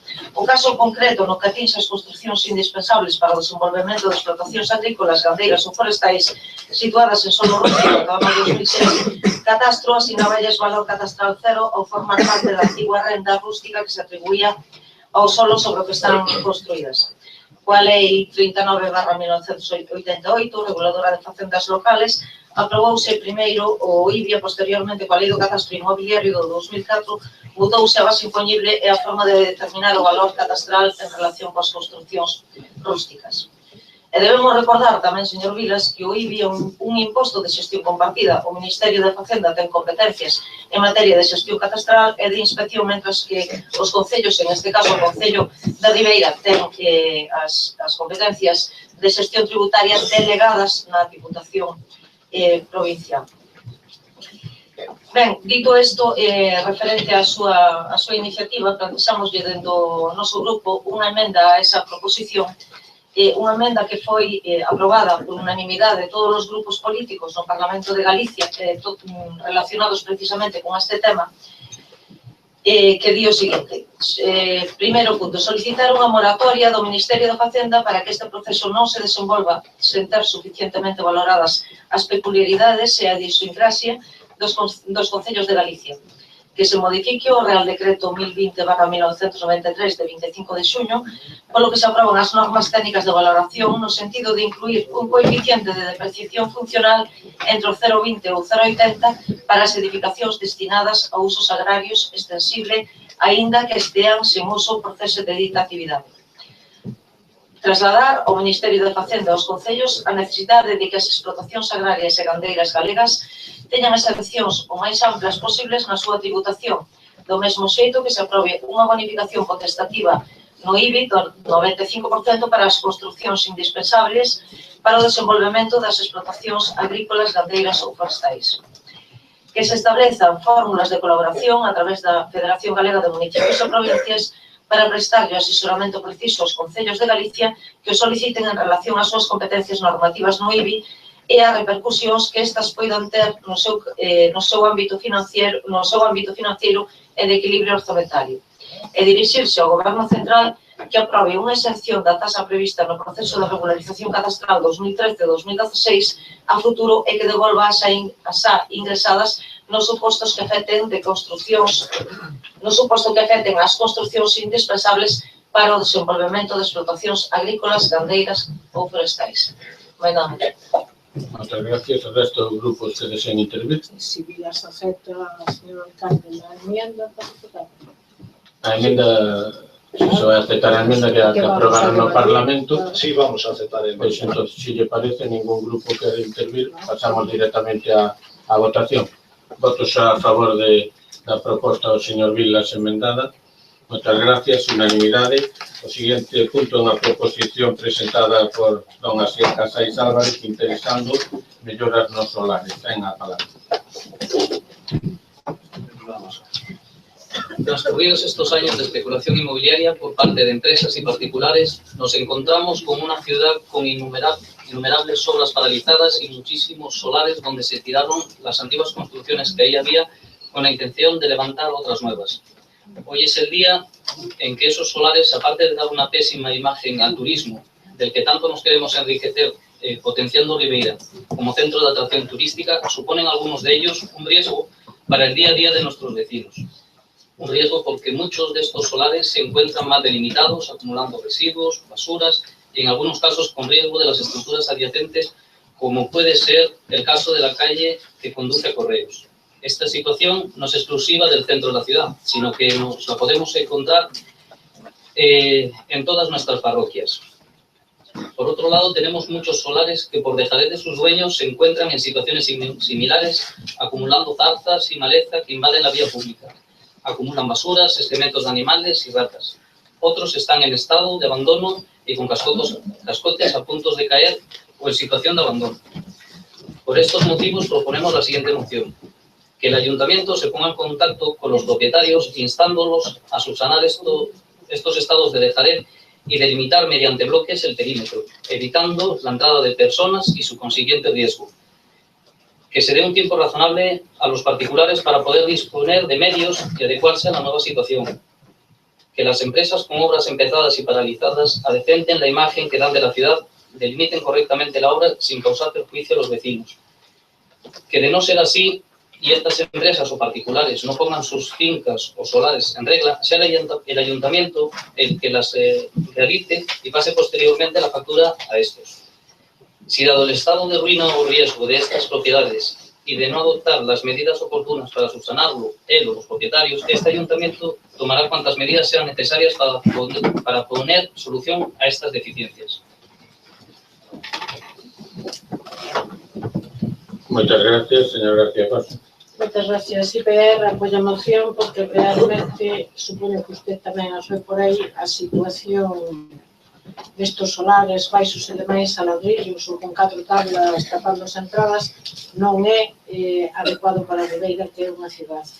Supoño que a lei ou que a nova lei do solo ahora será máis difícil mantelos así, pero todo o que se pode facer desde o ayuntamiento eu creo que se debe facer. Nada máis. Gracias. Resto do grupo, señor Vilas. Moitas gracias. Bueno, nós tamén vamos a mostrarnos a favor. Nós queremos tamén acabar o feísmo da cidade de Ribeira. Pero propoñemos, en primeiro, que o Concello faga unha relación de solares, incluindo as propostas dos partidos políticos, e que este sea publicada no portal de transparencia. Segundo, que se pida concretar un plazo para que o Concello comunique a necesidade destas melloras aos propietarios, titulares e aos gestores. É un plazo de execución. Terceiro, que os requerimientos se realicen polo Concello hasta o 30 de setembro do 16. Cuarto, que os propietarios, titulares ou xestores encargados de realizar as melloras teñan un plazo para a súa execución hasta o 31 de diciembre do 2016. E quinto, si tras o requerimento, unha vez pasado o plazo do 31 de diciembre, non se levaron a cabo estas melloras, que se impoñan aos propietarios, titulares ou xestores multas coercitivas hasta o seu cumprimento. Gracias. Gracias. Polo Bloque Nacionalista. Sí. Sí, ten a palabra. Bueno, estamos de acordo co espírito que nos trae esta moción nos respecta a lei do suelo que acaba de empezar agora, pois supoño que xa se levará a cabo moitos dos arreglos.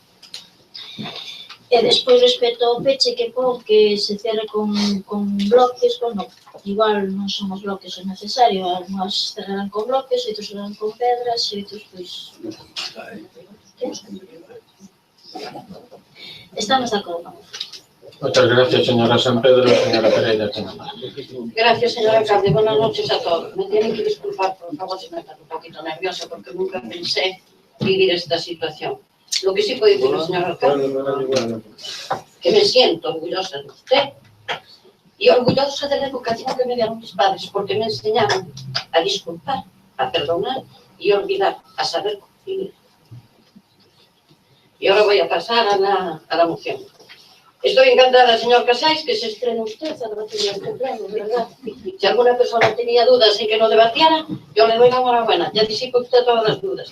Y si después me queda dar las gracias, como no entro en turno, no tengo turno de intervención, ya le doy ahora las de nada. Y voy a pasar a la moción. La actual legislación urbanística gallega, Ley 2016,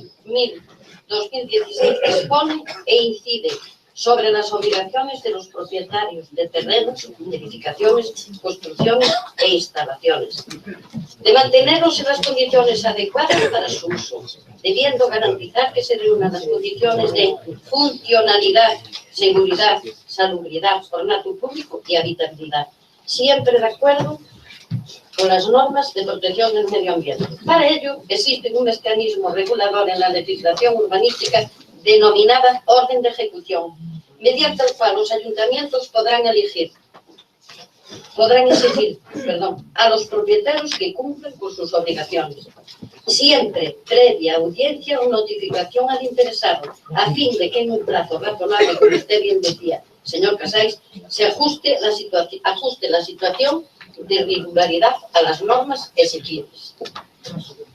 La administración siempre tiene la potestad, en caso de incumplimiento de esta orden de ejecución, de forzar su cumplimiento con multas coercitivas o, en su defecto, realizar operaciones de forma subsidiaria, girando los gastos generados en la propiedad. En este concello, es usted conocedor que se creó una oficina técnica de medio ambiente, que hace una labor encomiable para dar solución y cumplimiento, entre otros, a este tipo de problemas. Sabe usted, mire, la mayor dificultad es identificar y localizar al propietario del inmueble en cuestión para poder notificarlo. Por ejemplo, cuando la red de herederos está muy ramificada, cuando tiene un paradero desconocido, cuando la situación de quiebra de grandes promotores en donde intervienen administradores concursales, entidades bancarias, acreedores, etc. Por otra parte, en los casos ya mencionados, la ley de procedimiento administrativo obliga a realizar trámites engorrosos, de dificultad y muy laboriosos, como es notificar al Ministerio Fiscal. Mire, la administración de este concello no puede actuar bajo ningún concepto de forma subsidiariamente sin el legítimo consentimiento y la autorización legal para poder entrar en cualquier propiedad. ¿Sabe usted de cuáles fueron las actuaciones municipales en el 2015? Se dictaron bandos como todos los años, incidiendo e informando de las obligaciones de los titulares responsables de las propiedades. Se emitieron 173 comunicaciones, la mayoría titulares de propiedades en suelo urbano y núcleo rural. Se iniciaron expedientes por orden de ejecución de limpieza de fincas urbanas con actuaciones como pueden ser como en solares como, por exemplo, en Ribazor Palmeira, Polígono de Xará, Rúa 9 de Agosto, Rúa de Panto, Facián Ribeira, entre outros muchos. Tamén se tramitaron expedientes de ejecución subsidiaria ante la falta de respuesta de los titulares a multitud de requerimientos previos. Todos estos datos están a su disposición en el Departamento de Medio Ambiente. También, aparte, se habla con los vecinos cuando se puede contactar con ellos y se tiene conocimiento de quiénes son. Y se les explica la situación que marca la ley, para que así no se creen discordias, inconvenientes ni problemas entre vecinos. En conclusión, señor Casais, como puede usted ver, todo lo que usted reclama en los distintos puntos de su moción ya se está cumpliendo por parte de este gobierno local. Cada denuncia o queja que es presentada por parte de los vecinos son debidamente atendidos por el Departamento de Medio Ambiente si se refiere a parcelas en mal estado de limpieza y por el Departamento de Urbanismo cuando afecta a vallados o obras inacabadas. Distinta cuestión es, señor Casais, en la rapidez de la ejecución de estos trabajos, teniendo en cuenta muchas veces la dificultad de notificar a los responsables, a los propietarios, y que respete los plazos, teniendo en cuenta los plazos legales. Informarle que los plazos que se plantea acudir a la ejecución subsidiaria se priorizan aquellas parcelas en las que los vecinos corren algún riesgo. Sería imposible acometerlas todas. Habría que aumentar en una importante cuantía los recursos municipales para efectuar dichas actuaciones. Cada propietario deberá responder de las obligaciones que tiene con su patrimonio, no debiendo suponer esto carga económica para este ayuntamiento. Como son ustedes mayoría y van a votar a favor todos, yo, señor alcalde, con su permiso, voy a decir que vamos a votar a favor de seguir trabajando en lo que ya estamos trabajando. Muchas gracias, señor alcalde. Gracias, dona Elvira. Señor Casais, tenemos a rematar. Bueno, en primer lugar, darle las gracias a Pirucha por tanto elogio. De nada. Nada, hay que ser educado. Y no te preocupes que seguiré dando guerra poquito a poco. Ahora vamos a ir a la materia. El ayuntamiento creo que también puede actuar de oficio y no esperar a que sean los vecinos los que denuncien las situaciones de la vida pública. Y supongo que tendrá medidas legales con las cuales poder actuar. Ahí tenemos la calle que conduce a Correos y ese solar lleva en mal estado muchísimos años.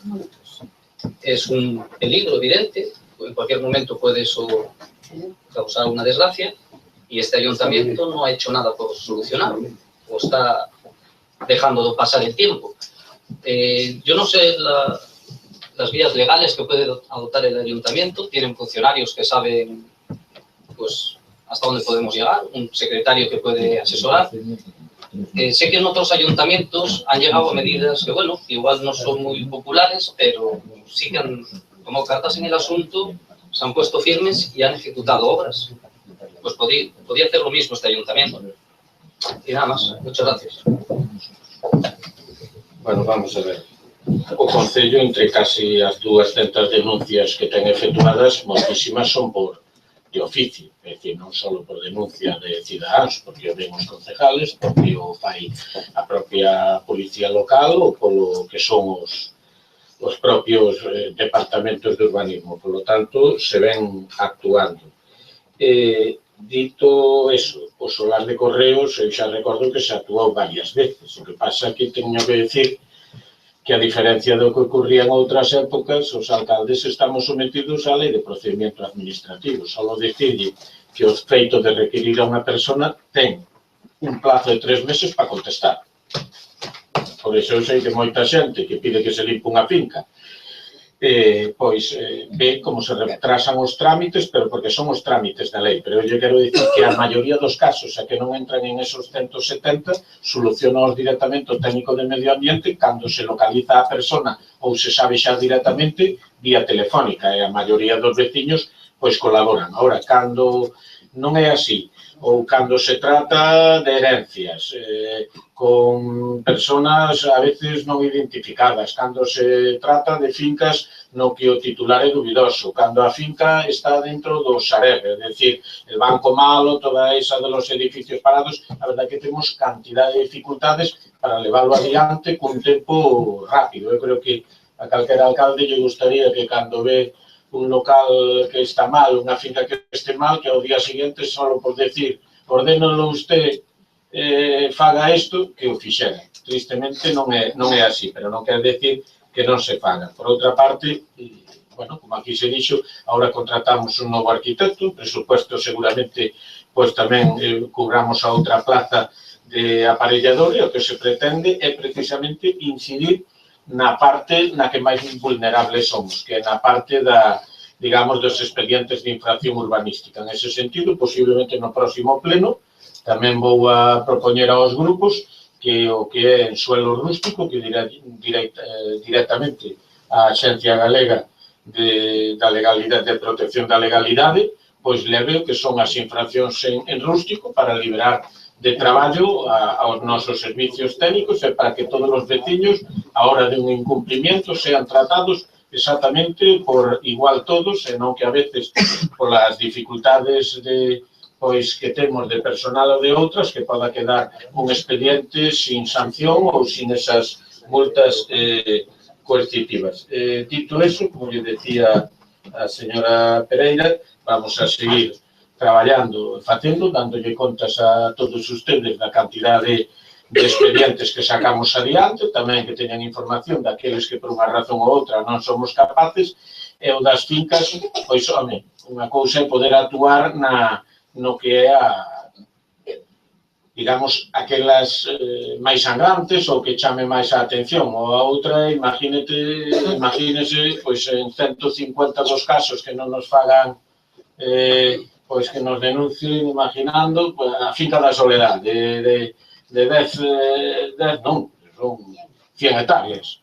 Pois alá iba o Concello se ya tuvera que llevar, por lo tanto hai un 95% do espacio do Concello de protección e intentaremos en esas que a todos nos chama a atención intentar que se arranxe. Por certo que están en dúas que vemos que as vivendas teñen problemas tamén de seguridade, pois aí o Concello xa ten orden de actuar xa se non actúan de inmediato os propietarios. Entón, se lle parece, se pronuncia sobre a proposta que lle fixo o señor Vilas deses 5 puntos, por certo, no portal de transparencia, home, o comprometimento do caso dar esa información, igual que a damos na Brigada de Obras, na página web do Concello, no portal de transparencia, pois as actuacións veñen pois prácticamente tasadas, non? E non sei se vostede se pronuncia sobre a proposta do señor Vilas e non la repita a todos, porque collela de viva voz, eu lle pregaría que casi por conocimiento dos grupos, pois cando se teña unha emenda que se procure facela por escrito para que os grupos non teñan agora que pronunciarse de inmediato e seguramente por falta de tempo mete la pata en algún punto que non seamos conscientes. En un principio no hay ninguna objeción a incorporar los puntos. Pero como de engáliga. Sí, no.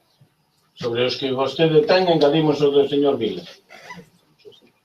Sí, no había problema, sí. Sí, engadir, entón non los pode ler para que o sepamos todos que é o que vamos votar. Sí, acabar co feísmo na cidade de Ribeira, que polo Concello se faga unha relación de solares, incluindo as propostas dos partidos, e que esta sea publicada no portal de transparencia. Pero solares de?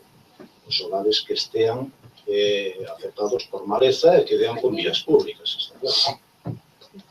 Non vamos a... Casi facemos un censo dos que non están no monte afectados por maleza, acabamos antes. Se temos que facer con os pinares, vamos a ver, especialmente as que tengan vías públicas, sobre todo as urbanas. Aí me parece máis correcto. Perfecto. Entonces, le aplicamos o de solares urbanos ou en núcleo rural. E de paso, señor alcalde, empeza por aquí do todo, que non se pode andar pola acera. Esta valla así toda tirada. Aí se tiña unhas ganas de pegarlle un garrotazo, que me deixaran, iban todos aqueles chalés, iban de volta para o banco. Eu non digo os chalés, pero a valla... Non, os chalés incluídos. A valla que menos casi me molesta. Tamén que nos quita aquelas vistas das airoas, en fin. Continúa, señor Pino. Gracias. Concretar o plazo para que o Concello comunique a necesidade destas melloras aos propietarios, titulares ou xestores. Un plazo tamén para a súa execución. Que os requerimientos se realicen polo Concello hasta o 30 de setembro de 2016. Que os propietarios, titulares ou xestores encargados de realizar as melloras teñan un plazo para a súa execución hasta o 31 de decembro do 2016.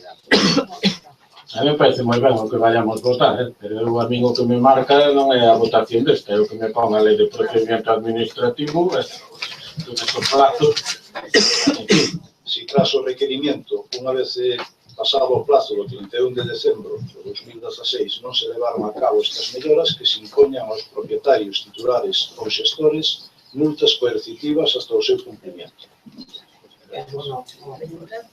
Correcto, moi ben. Entón, se lle parece, votos a favor da proposta. Lo de las multas non podía explicar, Eso es muy fuerte. Dios mío, la oposición. En contra. Carais que isto sois. No, porque é que me cambian a moción unha cousa que eu non podo cumprir tal como me aproban, eu terei que cumprir a lei. Se me din que os plazos que me pon a lei, ahora que non sei, non entendo tal como ven, é dicir, porque mañá me están dicindo vostedes, aprobaron no pleno, vostede non me cumpleu, eu cumplo o que podo, que lle vou a dar a explicación de todo o que paga. Entonces queda aprobada la moción porque son 12 votos a favor, 9 en contra. Moitas gracias. Entonces, a seguinte é unha proposición de doña Rosa García Pose interesando melloras no tramo que vai de Laxes a Castiñeiras. A ver, señor alcalde, eu non sei cantas veces pus esta petición aquí ao Concello, bueno, daquela había millonadas, esta vez insistín nas fotos para que se vira que desapareceron, non sei se as puseron esta semana. As viras ruas se as limparon porque vendeu agua ou que se chamaban antes as cunetas, non sei como se chama ahora. Pero o problema, señor alcalde, non é que ahora o exceso da agua que dificulta ademais o paso dos vehículos e das persoas que non se poden separar, el impacto é moitísimo, pois as cunetas de Malifa que corren, senón que isto hai que buscar unha solución para que quede durante todo o ano e se limpe. E o das luminarias, porque os veciños din que van a andar polas noites moitas veces e non se ve nada. E a verdade é que, xa digo, a semana pasada as luminarias non estaban os bancos, pero non eles. Dentro do contexto, pedirle, a ver se non volvo a traer máis esta moción, que nos próximos presupostos haxe unha partida económica para mañá de forma definitiva ou duradeira esta estrada, esa mañá as luminarias se explica que non cabe un problema para ser sacadas as nosas luminarias. As miñas son sempre así, señor alcalde, non se preocupe, cando veña a Unión Europea, a que se vai sumar. O resto dos grupos que deseen intervir, señor Sousa, señor Vilas. Moitas gracias. Necesitaríamos unha aclaración en relación a estas obras, porque consideramos que parte delas está incluída nunha das subvencións solicitadas á Diputación da Coruña. Sobre a reposición do alumbrado estamos totalmente de acordo. Gracias. Non, a obra se refiere entre Laxes, entendo eu, que é o cruce que vai a Xebre, que é ese tramo, porque o resto está aprobado dentro do que foron as obras, se non me parece, do POS. Me parece que eran. Pero é aquel tramo, empezamos un primer tramo que entubamos, pero é continuar ese tramo que ademais permite ampliar a estrada. Señor Vázquez. Sí, señor alcalde, gracias. Pero non sabemos aproximadamente o que pode costar, ni nada, porque, claro, que estamos comprometendo... Vale. Vamos, a nos parece... Maravilloso, señor alcalde, que non dá claro. Muy bien. Y la próxima vez me pone a mi altura, si hace el favor, los servicios técnicos para que me hagan el presupuesto. Señora García, por favor, señor Vázquez. Gracias, señor alcalde. Señor Díaz, tranquila, que non nos falín, non? Hombre, non me pidas os presupuestos. Non, home, non. A ver, non lle estou pedindo os orzamentos, porque non o sabe usted, nin eu, nin ninguén. Pero quero dicir que, claro, eu ahora mismo, non sei, o alcalde acaba de dir que hai unha parte que xa estaba tal, entón non sei exactamente canto é en extensión. Igual, unha obra que valga 60.000 como que valga 200.000, 300.000. Quero dicir que, pero nos sabemos que é unha obra necesaria, porque tamén imos por ali a pasear, e vemos que fai falta, pero bueno, por favor. Deixen falar ao señor Vázquez. Claro. Entón, pois, bueno, imos a votar a favor. Supoñemos que non é unha cuantía moi elevada. Gracias, señor alcalde. Gracias. Sí, ten unha palabra. Moitas gracias, señor alcalde, moi boas noites a todos. Como xa saben, a mediados deste mes comunicóuselle a todos os portavoces que todas as luminarias están xa a piques de chegar. Entonces, bueno, se o tempo permite e chegan a tempo, pois contamos con que en 2 ou 3 semanas as ten todas as luminarias que faltaban xa colocadas. E tamén dicirlles que o PAS 2015, que foi aprobado ahora polo Pleno do Concello de Ribeira, se incluye a pavimentación da primeira parte da Rúa Pasible, que é a que va dos Areiros ao camiño a Lases. Entendo que o que vostede pide é o tramo siguiente, e, bueno, xa lle comunico que se solicitarán todos os orzamentos oportunos, e, bueno, se a cuantía non é moi alta, se pode incluir, pois, nesta obra, pois, mellor. Gracias, ten a palabra. Non, como digo, sí. O único que quero é que se faga esa maña, pero non limpando solamente para que non almacene ou non se poña ali anegado, sino para que se faga ben aquele tradeiro como no primeiro tramo. Vamos a ver, aí hai dúas cuestións. A primeira que xa lle informei do tema das luminarias, como van a ser as obras que quedan de reforzo da luz en aqueles lugares que quedou mal, como vai a ser a reposición de outros lugares onde se sacaron. A fiaiteira xa debe estar posta en estes momentos, e aquí o que son as existencias xa están tamén en poder da empresa concesionaria. En todo o término municipal calculan que o tempo de reposición son entre 2 a 3 semanas, co cual non sei esta de Laxes concretamente, pero dentro de ese tempo máximo que é o que o director de obra me di, estarán repostas en este e en outros lugares do Concello onde se sacaron. En canto ao que é a solicitud da señora García Pose de pavimentar e ampliar, pois evidentemente cando fixemos unha primeira fase e contando con facer unha segunda fase. O sea, noso grupo se compromete a que no borrador de presupuestos, unha vez que evaluemos a cuantía desa inversión, pois se é como pensamos algo razonable, pois incluílo directamente. Por lo tanto, entendo que todos os grupos van a votar a favor, pero expresámoslo en todo caso que a nosa man alzada se así. Votos a favor da proposta, pois unanimidade. O seguinte punto é do PSDG-PSOE en relación da señora Almudena Basoco ao preacordo suscrito polos xefes de Estado e o Goberno da Unión Europea con Turquía. Ten a palabra, señora. Boas tardes, noites a todos e a todas.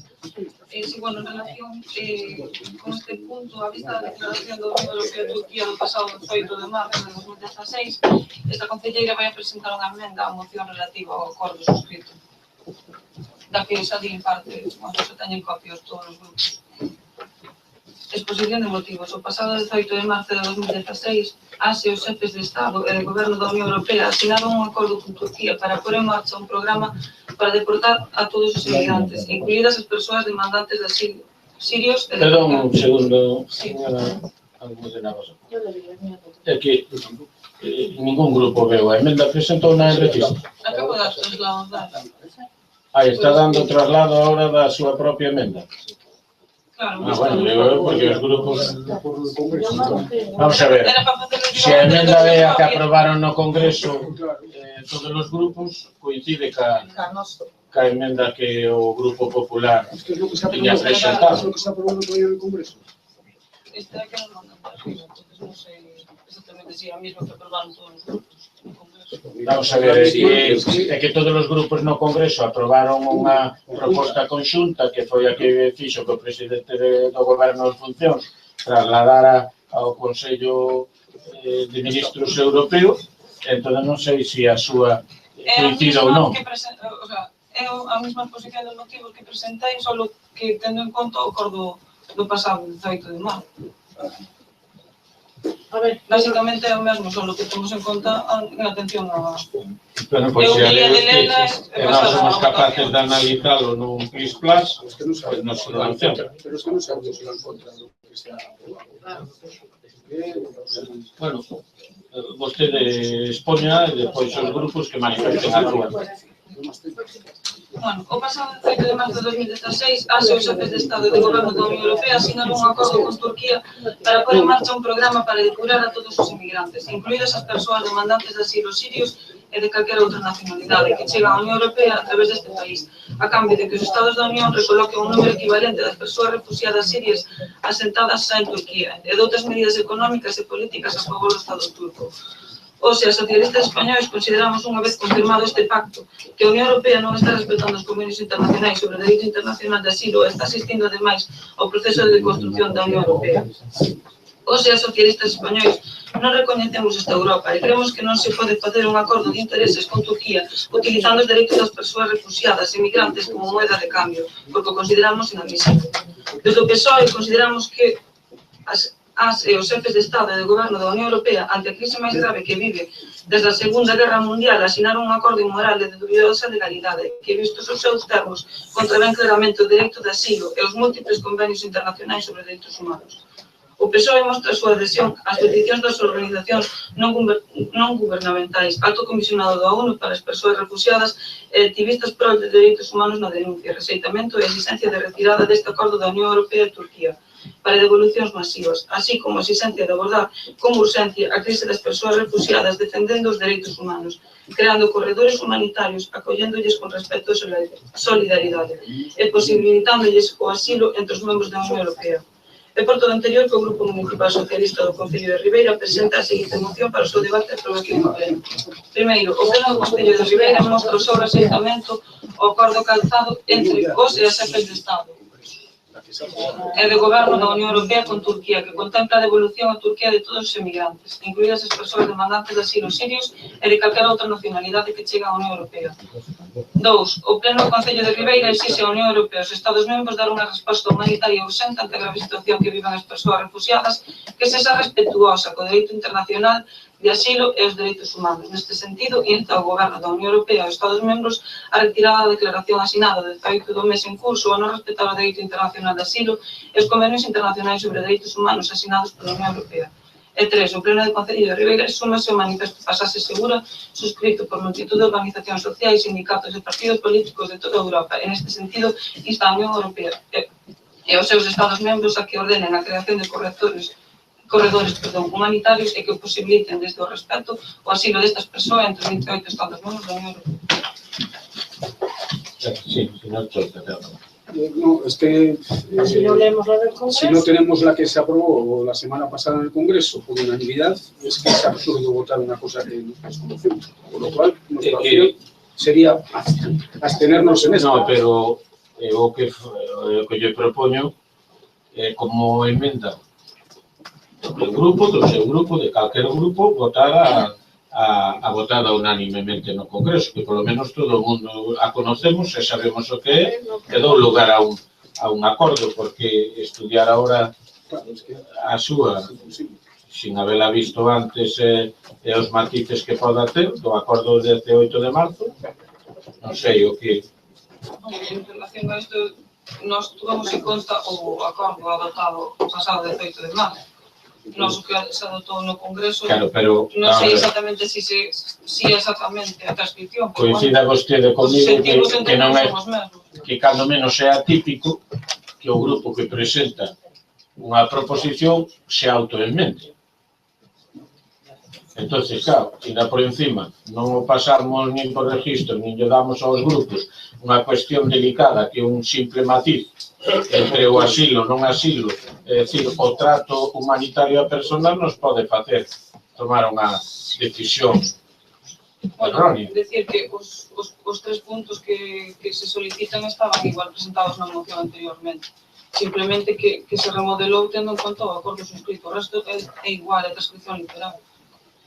Pero alguén é capaz de decirme a integridade do acordo do 18 de marzo? Sí, pasamos agora, señor alcalde, está fotocopiando. Pois entón, os grupos... Quer que yo lea? Sí, Pode lernos, creo que nos vai a ilustrar a todos. Os que nos escoitan e os que temos que votar. É moi largo, tampouco. O texto da declaración é unha declaración institucional que se aprobou por unanimidade de todos os grupos no Congreso dos Diputados o día 16 de marzo. Claro, eso é lo que digo. Vamos a ver, primeiro punto. Manifestamos nuestra oposición a la adopción de cualquier acuerdo con Turquía que establezca expreso o indirectamente la posibilidad de proceder a expulsiones colectivas a territorio turco o a cualquier Estado no miembro de la Unión Europea. Segundo, consideramos imprescindible que la declaración o acuerdo garantice de manera expresa que cualquier expulsión a Turquía solo será posible cuando la misma sea adoptada tras la conclusión definitiva del correspondiente expediente de asilo individualizado con todas las garantías. Tercero, solicitamos que los acuerdos sobre el control del flujo de refugiados hacia Grecia que se alcancen con Turquía contengan garantías del cumplimiento de la legalidad internacional y del respeto a los derechos humanos, incluidos los requisitos de la legislación europea de asilo. Dicha legislación exige, entre otros, que exista la certeza de que se respete el principio de no devolución, que las personas puedan solicitar el estatuto de refugiado y, en caso de ser refugiado, recibir protección con arreglo a la Convención de Ginebra o con garantías equivalentes mediante derecho interno, lo que incluye también el acceso a los derechos económicos y sociales garantizados por la Convención. Cuarto, exigimos reforzar los mecanismos de control sobre el efectivo destino de la ayuda económica en favor de los refugiados. Quinto, continuar con la puesta en marcha, en colaboración con el resto de Estados miembros, de las acciones necesarias para la efectiva reubicación de las personas solicitantes de asilo o refugio, en atención a los compromisos adquiridos por España en 2015 en el seno de la Unión Europea. Dicha reubicación deberá llevarse a cabo de manera solidaria entre todos los Estados miembros, independientemente de la nacionalidad de los refugiados. Sexto, estudiar una revisión de la cantidad de refugiados a acoger por la Unión Europea en función de la evolución de la crisis en los últimos meses, en línea con lo solicitado por diversas organizaciones no gubernamentales e internacionales. Séptimo, promover el establecimiento de vías adicionales seguras de llegada y reasentamiento de los refugiados, tales como visados humanitarios, reagrupación familiar, becas, etc. Octavo, impulsar que la Unión Europea ayude a los países europeos de recepción y de tránsito, asegure vías seguras y legales, aumente operaciones de rescate y salvamento en el mar. La situación de las personas migrantes varadas en la frontera entre Grecia y Arín requieren adopciones urgentes. Noveno, promoveremos en el seno de la Unión Europea el establecimiento de manera urgente y efectiva de medidas de protección para individuos en riesgo, especialmente los menores sin familiares, que se encarguen de ellos, o mujeres víctimas de violencia sexual o de género. Décimo, promover en el próximo Congreso Europeo y en el conjunto institucional de la Unión Europea la comunitarización de la política de asilo, convirtiéndose así en una política europea común y desarrollar el sistema europeo de asilo. Undécimo, consideramos que el Gobierno de España debe acudir con una posición consensuada a la reunión de alto nivel sobre la responsabilidad mundial compartida a través de vías para la admisión de refugiados sirios que tendrá lugar el 30 de marzo y en la que deben ser concretados los compromisos de cada país. Gracias, señor Soto. Yo digo que a la vista de esa moción que ya está aprobada por unanimidad en el Congreso, yo les pediría, derogaría a los del Grupo Socialista que la cambien por esta, por la suya. Y aprobamos la que se aprobó por unanimidad y punto. Porque claro, ahora ponemos a mirar si coincide o no coincide, vamos a dar por hecho que sí coincide. No vamos a adherir, teniendo en conta que cuando se presentó todavía no había nada aprobado. Entonces, na atención ahora o acordo adoptado polo Congreso, pues vamos a adherir. Falta a posición do Bloque Nacionalista. Sí, boas noites a todos. En primeiro lugar, quero dicir que me sinto un pouco doído, triste, sobre todo por o que pasou aquí, porque eu fui represaliado, estuve na cárcel e por ser simplemente sobrinho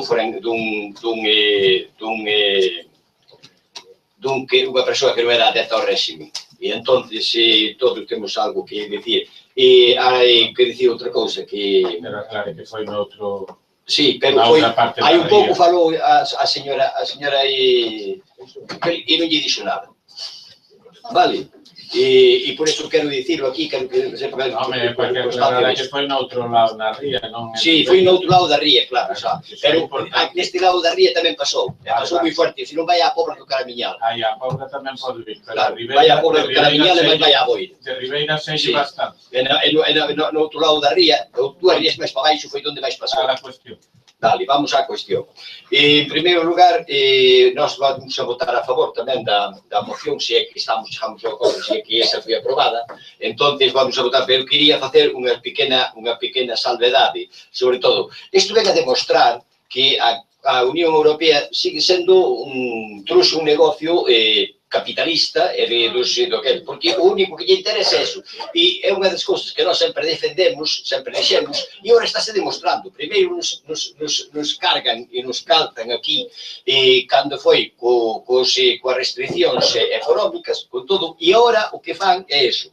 E eso, os gobernos da Comunidade Europea están respondendo aos intereses dos capitalistas que existen hoxe en día. Eu o que me diría tamén é que votáramos a favor de pedir a baixada de bandeiras, porque esa bandeira da Unión Europea non nos representa a ninguén, sobre todo dos edificios públicos.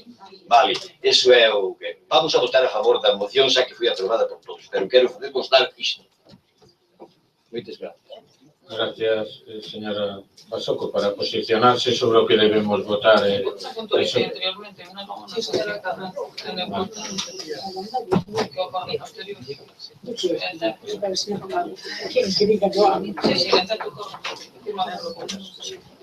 Bueno, pero non sei, fixo unha proposta ao señor Parada sobre as bandeiras ou se a aceptan ou aceptan, se non votámosla cando menos por separado. Eso non está claro.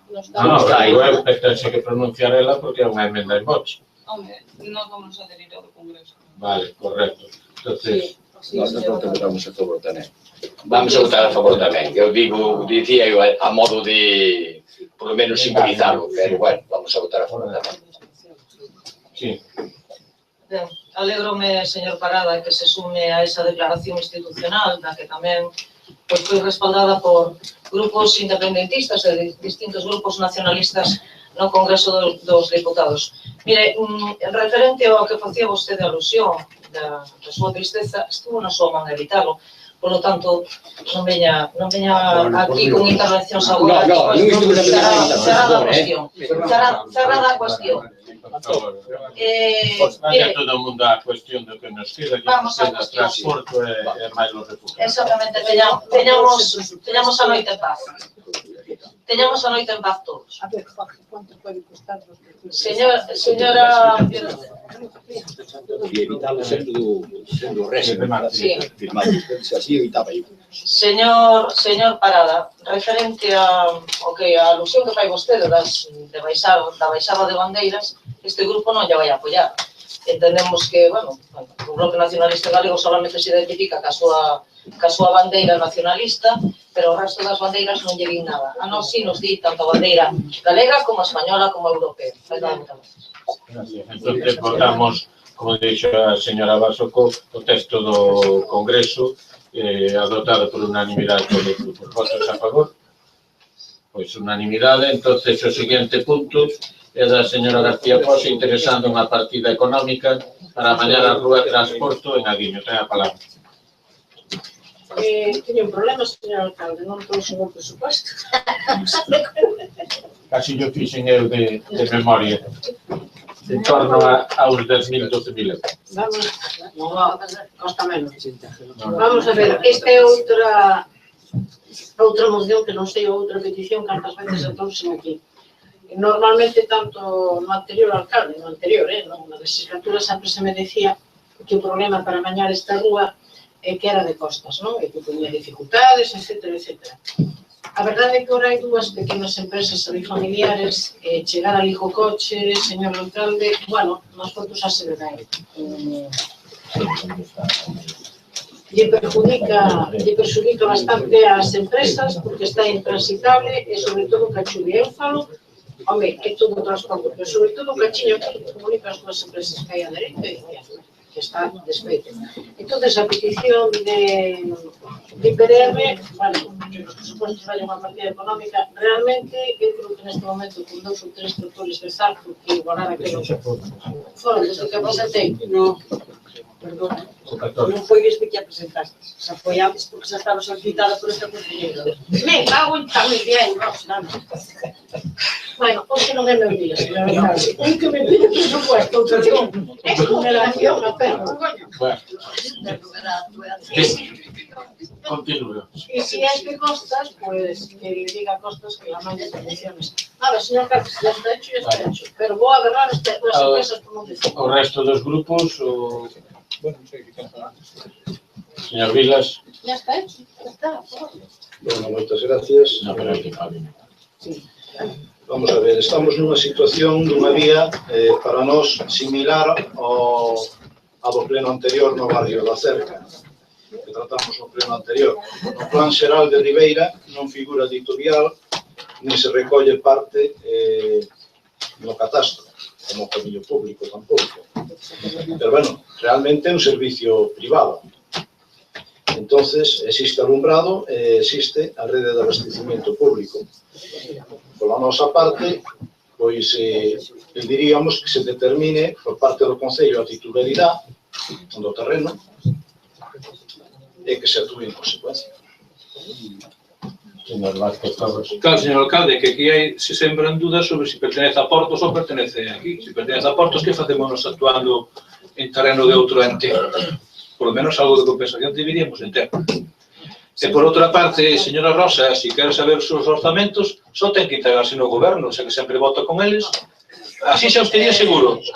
Non te preocupes, que me vou integrar e te vou informar puntualmente. Pois moi ben, xa agradeceríamos, gracias. Bueno, Pues sí, si quero intervir, si non... no, sí quero. Bueno, si quero, suena. Sí quero. Sí quero intervir. Bueno, moitas gracias, señor alcalde. Boas noites a todos e a todas. Señora Pose, xa lle anticipo que esta moción vai se aprobar, como non pode ser de outra maneira.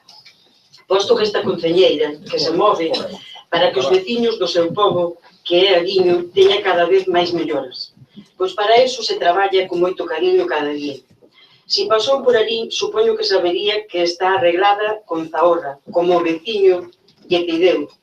Aínda que esa petición foi feita hai 2 meses, isto non pudo ser posible hasta agora, posto que o tempo non o permiteu. Tamén dicirlle que non hai que pedir permiso a Costas para poder asfaltar e botarlle cemento. Hai que asfaltar ou botarlle cemento para que esa rúa quede arreglada dunha vez por todas, como todos desexamos, pero para que ese camiño chamado de servicio, esta concelleira está disposta a falar cos veciños para pasalo ao público e poder traballar en el. Mais nada e moitas gracias por acordarse de aí. Venga, palabra, señora García. Eu acórdome de Aguiño, porque como non goberno, de que algúns queren que goberne, pois eu non teño máis remedio. Vamos a ver, se poden facer o Concello, desde logo a mí xa me parecería extraordinario. É posible que non aparezca como unha pista pública ou unha calle pública, pero ali hai 2 empresas que, polo que eu sei, llegaron licencia, por tanto, porque teñen servicios ou reunían condicións. Entra dentro de lo que eu creo que hai que apoiar estas pequenas empresas para que se sigan mantendo e tiren variante, porque sigan postos de traballo, de que ser un dos normais, non? E a verdade é que este inverno aquel cacho desfíxose dunha forma tremenda. Se xa está amañado, se vai amañar, señor alcalde, objetivo cumplido. Bueno, vamos a ver, efectivamente eso non necesito permiso de Costas, non sei se algún punto necesitaría en todo caso, estando en zona de servidumbre e permiso de da Xunta, eu creo que non, que podía librar. Hai unha zona que efectivamente ten todos os servicios públicos, pero que non figura no catastro como bueno, no plan xeral ali non figura calle, pero no novo inventario figura como público, ten os servicios públicos, o que lle digo que si ten os informes favorables do que son os técnicos municipales, é un lugar onde nos gustaría actuar. Eu creo que ao final as necesidades que aquí se expoñen son as que temos na cabeza todo o mundo, porque non van moito máis alá. Entonces, si é verdad que sendo así, estando na mesma, pois eu estou disposto a facela. En canto ao resto de apoios ou non apoios a este alcalde, simplemente reiterar que desde o primer día eu lle ofrecín a todos os grupos apoiarme e apoiarse. Ustedes teñen un programa, eu teño outro. Evidentemente o meu programa non foi o mayoritario, sei que todo o mundo ten que facer cesións, pero ainda estou esperando cales son as súas para que me apoyen, porque eu creo que o pueblo o necesita. É dicir, cando mo digan, vía presupuesto, vía outras cousas, pois igual resulta que nos entendemos máis do que parece. Mentras non sea así, pois as propostas as teño que traer eu, agora lle enseñarei os presupuestos, é o único que quero, e xa lle dixen desde o primer día, é que este pueblo teña un goberno estable, con quen lle falo ou con calquer outro, pero que poda facer as cousas sabendo a onde vai, e non ter que ir torsendo dun lado a outro. Pero eu só lo ofrecí, e se lo sigo ofreciendo a todos os grupos. Ai, tengo goberno estable. Bueno, se non lle dan a razón é estable. Se lle dan é inestable. Me encanta, señor alcalde, e a gran preocupación dos compañeros progresistas se hai PNR.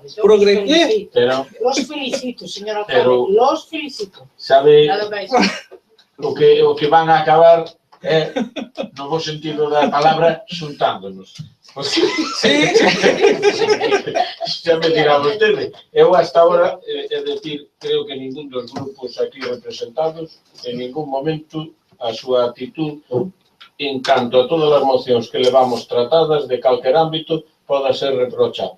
A ningún dos grupos, nin vexo que ningún dos grupos, salvo o interés do Concello, verá sacado outro interés diferente. É o que vou a facer, e eu agradezco moitas veces á señora García Poche, como se sacáramos as estadísticas que eu teria que agradecer a todos vostedes na maioría dos asuntos importantes para este Concello. Por lo tanto, bueno, eu sei que a veces lle gusta que todos os plenos se vea que o alcalde ten minoría, pero bueno, o alcalde a veces tamén ten a razón e da minoría, por lo menos ya deron cantidades ribeirenses, e simplemente, pois, a veces se me dá, e outras veces non, é tiro do aire que di aquí o paisanaje. Dito eso, entendo que a pasamos a votar e que queda aprobada por unanimidade dos presentes. Pasamos aos votos a favor da moción, en contra, abstencións, queda aprobado por 18 votos a favor con 3 abstencións. A última das proposicións é do señor García, do PSD-PSOE, sobre o cumprimento real e efectivo da Carta Europea das Linguas Regionais e Minoritarias. Ten a palabra. Gracias, señor alcalde. Vamos a ver. O pasado 21 de xaneiro de 2016 facíase público o cuarto informe de avaliación do cumprimento da Carta Europea das Linguas Regionais e Minoritarias, elaborado por o Comité Internacional de Expertos. Ao tempo, e baseadas neste informe, facíanse públicas as recomendacións do Comité de Ministros do Consello de Europa ao Estado español. Nestas recomendacións, o Comité de Expertos e o Comité de Ministros sinalan os aspectos que compre corrixir para o cumprimento efectivo das garantías que o Estado español e a propia Xunta de Galicia se comprometeron a cumprir e a ratificar a Carta no 2001. Polo exposto, o Grupo Municipal Socialista do PSD-PSOE, representado polo concelleiro que lle está a falar, manifesta o seu compromiso coa Carta Europea das Linguas Regionais e Minoritarias, tratado internacional que garante os dereitos lingüísticos, sobranceiramente en relación á lingua galega como lingua propia e oficial de Galicia. E ao amparo do vixente Regulamento Municipal do Concello da Ribeira, proponlle ao Pleno o que inste a Xunta de Galicia a cumprir con todas as recomendacións do Concello de Ministros e do Comité de Expertos do Consello de Europa, exixir ao Estado español a aplicación real dos seus compromisos en relación coa Carta, tal e como indica o Consello de Ministros. Dar os pasos necesarios para cumprir co sinalado na liña 640 do informe que afirma que o decreto 79/2010 de plurilingüismo contradí o establecido na Carta. E o punto 5º da resolución do Consello de Ministros, onde sinala que a introducción dunha terceira lingua no ensino non pode afectar negativamente á propia. Elaborar de maneira ampla e consensuada un novo decreto para o uso do galego no ensino, que atenda aos principios de normalización lingüística e acorde co sinalado na dita Carta Europea. Que mentres non se elabora este novo decreto, modifica o actual, derogando os artículos que poñen límites ao uso do galego nas aulas, como as porcentaxes máximas de materias a impartir en galego nos centros e a prohibición de impartir na nosa lingua as materias científico-técnicas ou matemáticas. E, por último, garantir unha oferta amplia de liñas de ensino infantil en galego a todas as vilas e cidades. Moitas gracias. Gracias, señor García. O resto dos grupos, señor García Rossi. Tendré que votar a favor, señor alcalde, pero, bueno, a mí un que se dedica a enseñanza, díxome que se cumple o porcentaxe de o que hai que dar en lingua galega, que se cumple perfectamente. Pero, bueno, non vou a discutir agora. A favor. Gracias, señor Chouza. Bueno, nosotros, de principio, aquí hay un par de temas que sí que queríamos hacer mención. En el capítulo este donde pone por respecto a una trata internacional que garante los derechos lingüísticos sobranceidadamente en relación a lingua galega como lingua propia y oficial de Galicia, aquí me parece que hay que poner también el castellano, porque que yo sepa también es lengua oficial en Galicia el castellano. Si lo aceptáis, bien. Digo que si añadís eso, no habría mayor problema. Y después ponernos ahora o meternos en temas lingüísticos y en temas educacionales, no creo que es el foro adecuado para este tema. Lo que es el texto en sí, es decir, la valoración del cumplimiento de la Carta Europea, estamos de acuerdo, de las lenguas regionales, minoritarias, pero el resto creo que habría que analizarlo en profundidad o retocarlo. Nosotros, desde luego, nos vamos a abstener en esta punto. Sí, señor Parador. Boas noites, por segunda vez. O Bloque Nacionalista Galego, pois, parabenízase de que o Partido Socialista trae esta proposición e estas mocións, porque tamén as teño defendido aquí varias veces neste pleno. Ben, estamos de acordo en todo o que solicita a moción.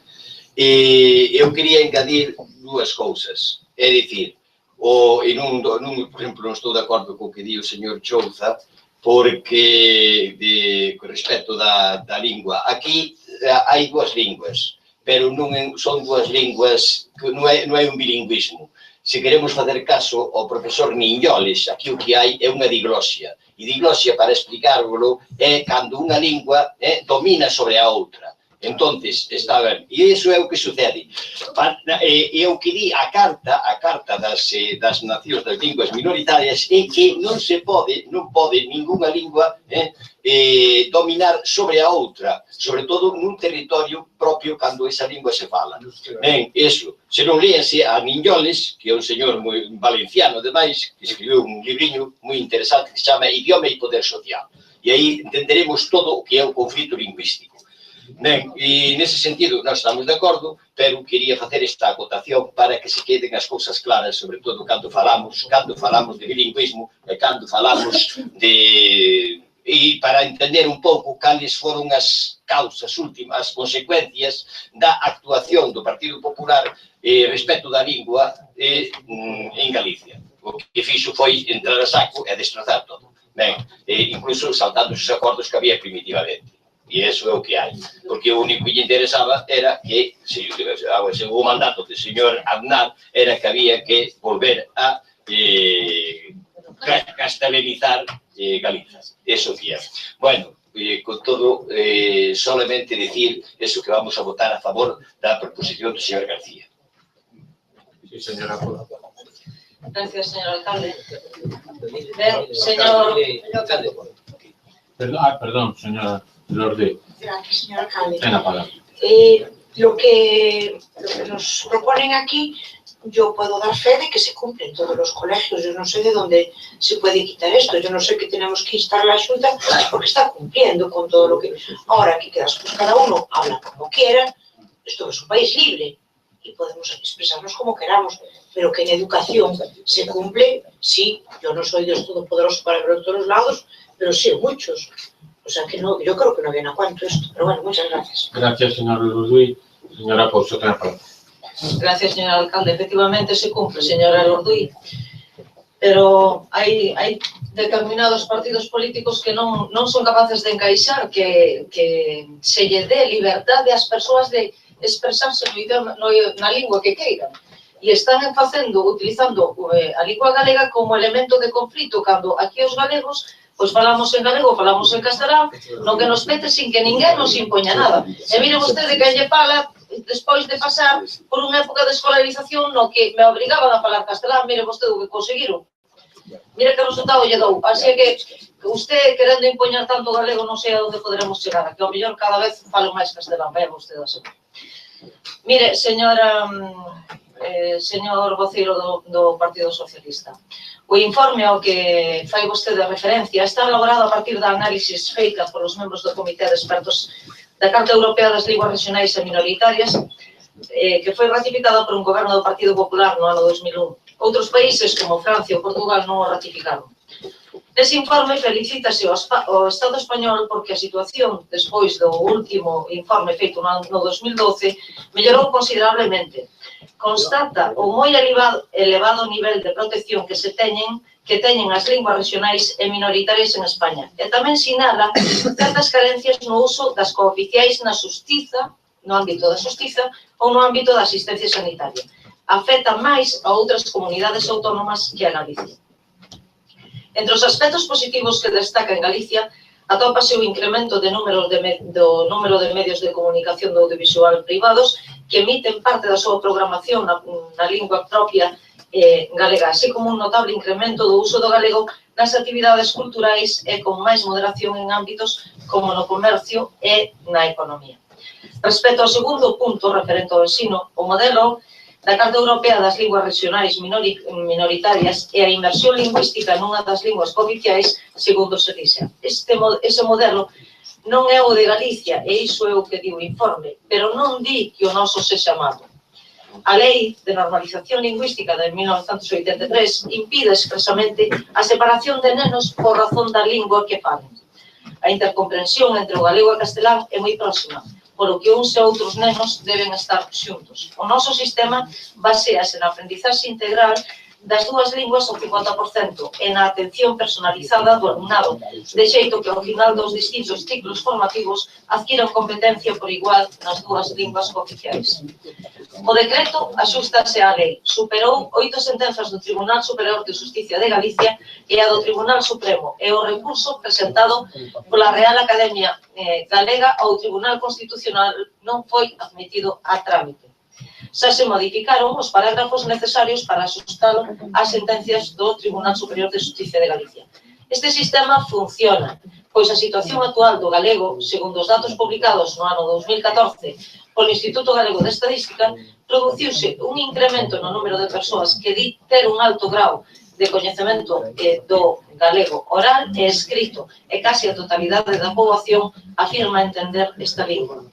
O galego sigue sendo a lingua maioritaria en Galicia. O 98% da poboación declara entender moito ou bastante o galego e o 97,16% afirma saber falalo.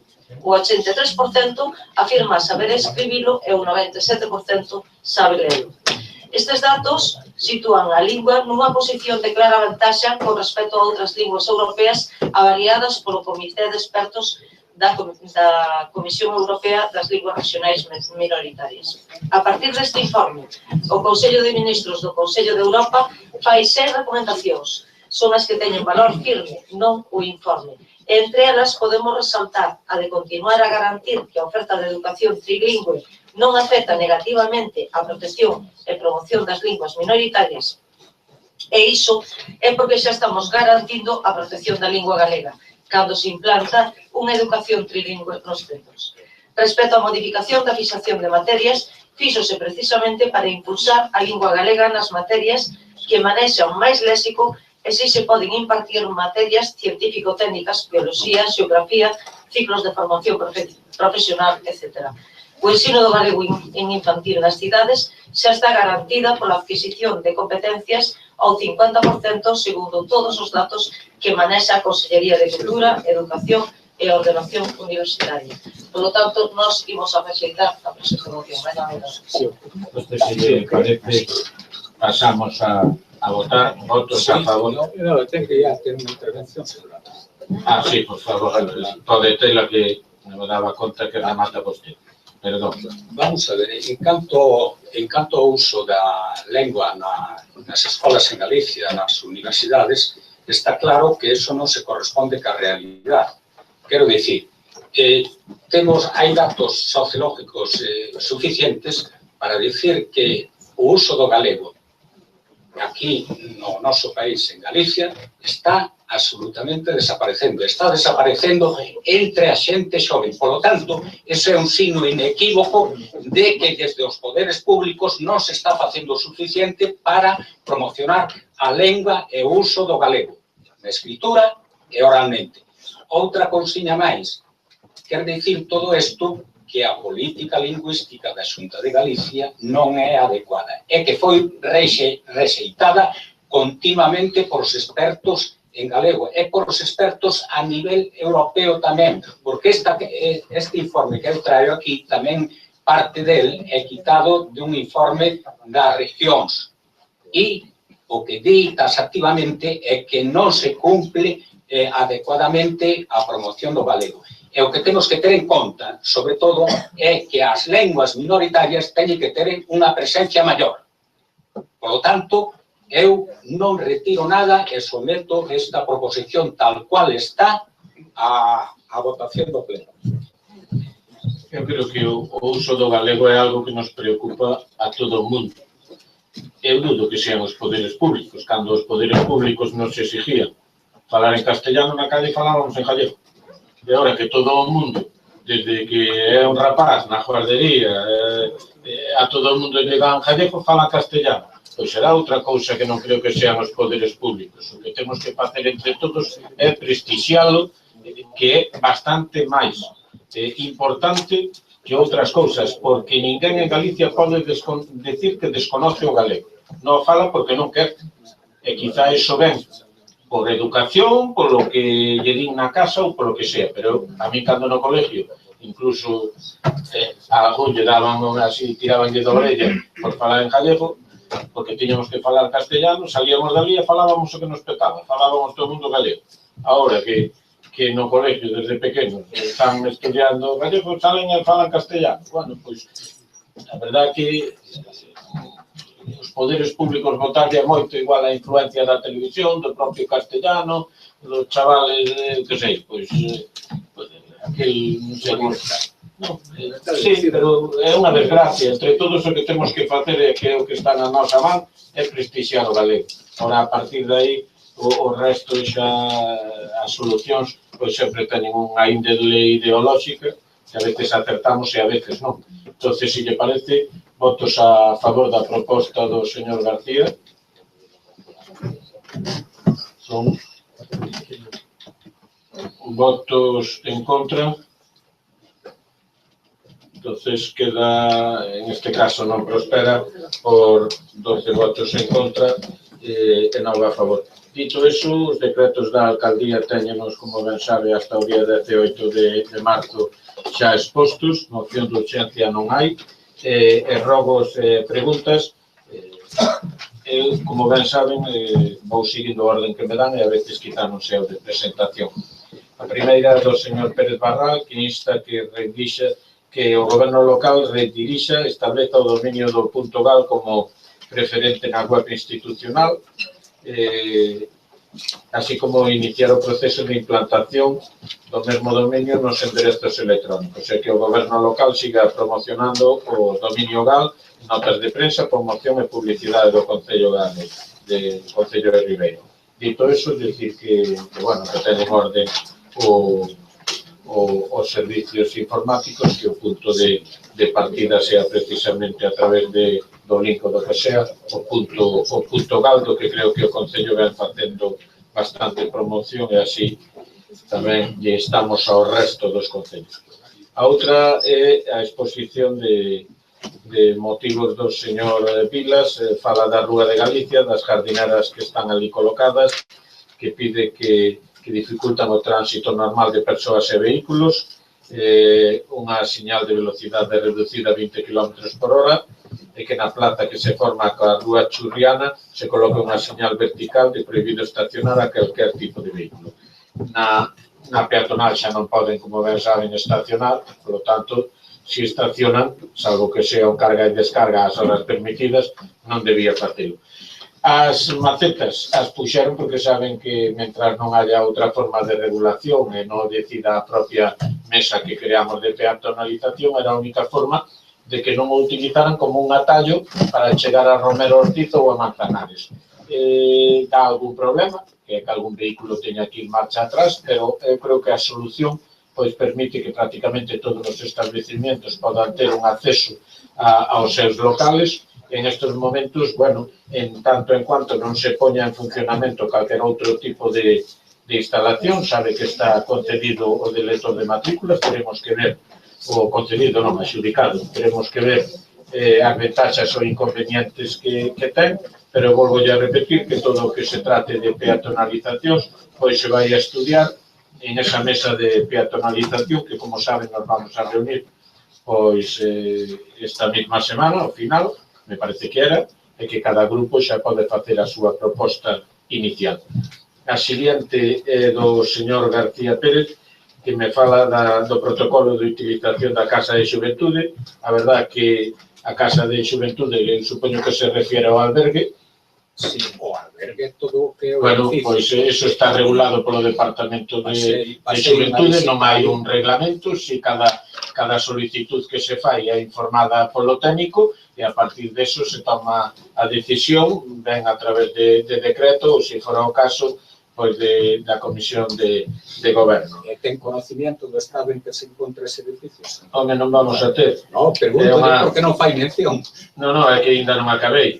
Se vamos a sufrir algunha remodelación e se van vamos a ver, aí hai un problema que vimos padecendo desde fai tempo. En estes momentos vamos a incautar unha fianza de 60.000 euros. No momento que a fianza este en poder do Concello, esos 60.000 euros, lóxicamente, teñen a finalidade de dirixirse ou actuar na Casa da Xuventude, como así vamos a facer. Pois alégrome moito, señor alcalde. Gracias, señor García.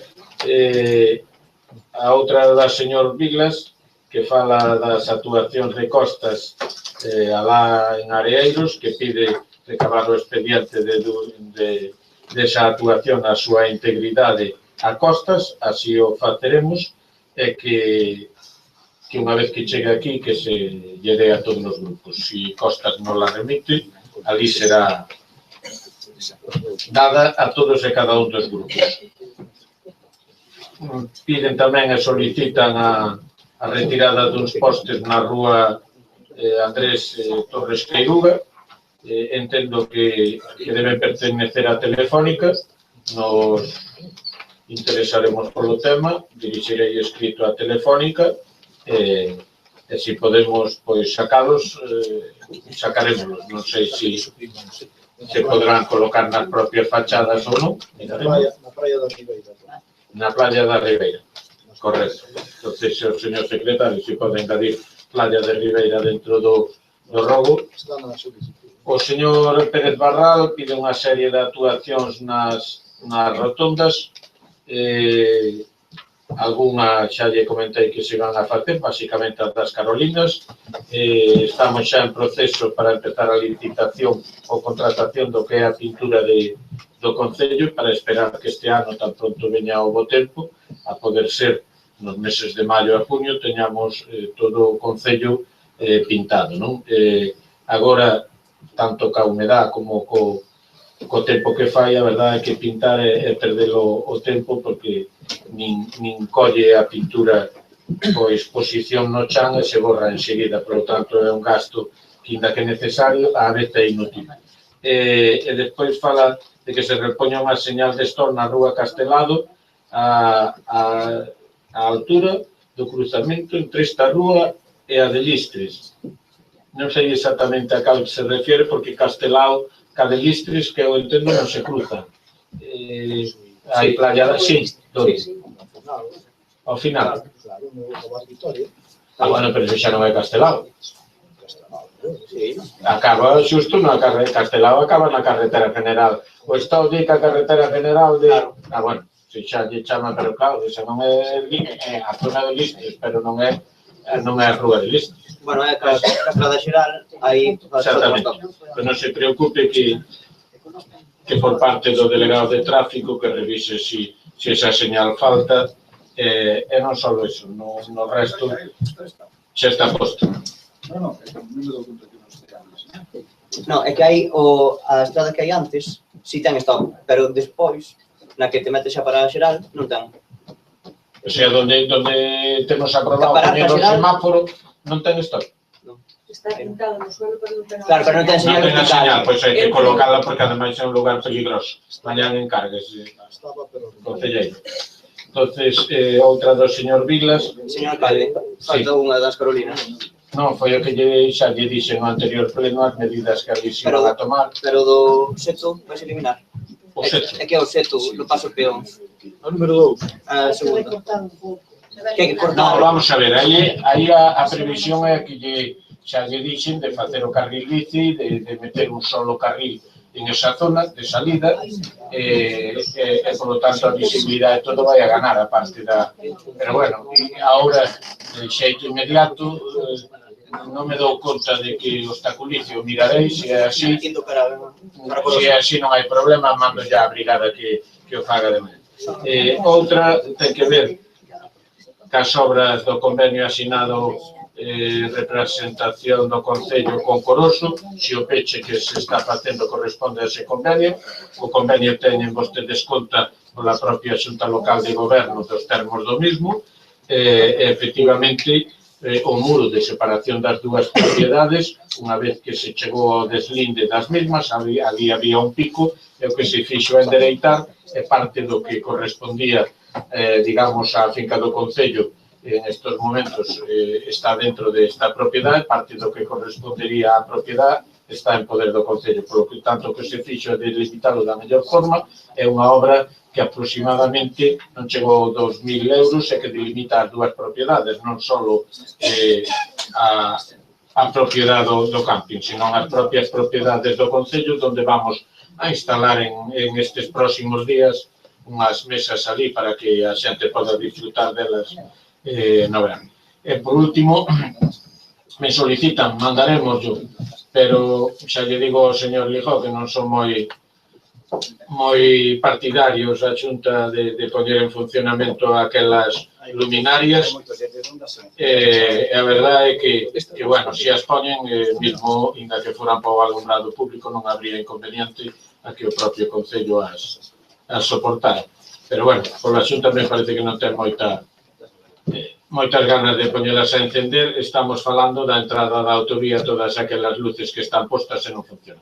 E, por último, pregunto ao señor Vilas cal é a situación actual da depuradora de Couso, se hubo ou non perforación no mar, e cal é a longitude real dese emisario, e, finalmente, que profundidade está instalado. Bueno, vamos a ver, en estes momentos o novo saneamento está en fase de posta en marcha. Desde o día 1 de marzo empezaron cas probas xa da depuradora. A agua que lle chega desde o bombeo únicamente do Porto da Guiño, a razón de uns 17 litros segundo, cando a edade está dimensionada para 91 litros. Funcionan os grupos electrógenos, pero teñen xa os contratos firmados con Fenosa. Por outra parte, o que son os tanques de Cerqueira e Areeiros está pendiente de que Fenosa delle corriente de media tensión para poder empezar a funcionar, e iso é como está o trámite de posta en marcha da depuradora. En canto ao que é emisario, polo que a mí me din, ese emisario conta con 1076 metros, 420 metros foron perforados, é dicir, en terra, e 560 metros son do que é na mar. A cota na que está situado é menos 27 metros, é dicir, a 27 metros de profundidade. Está protegida nunha longitude de 10 metros, terminando nun tramo difusor de 80 metros, que, como lle decía, 27 metros. Con eso, espero que teña contestado a todos os rogos e preguntas, e non me vendo máis asuntos que tratar, pois levantamos a sesión. Moitas gracias.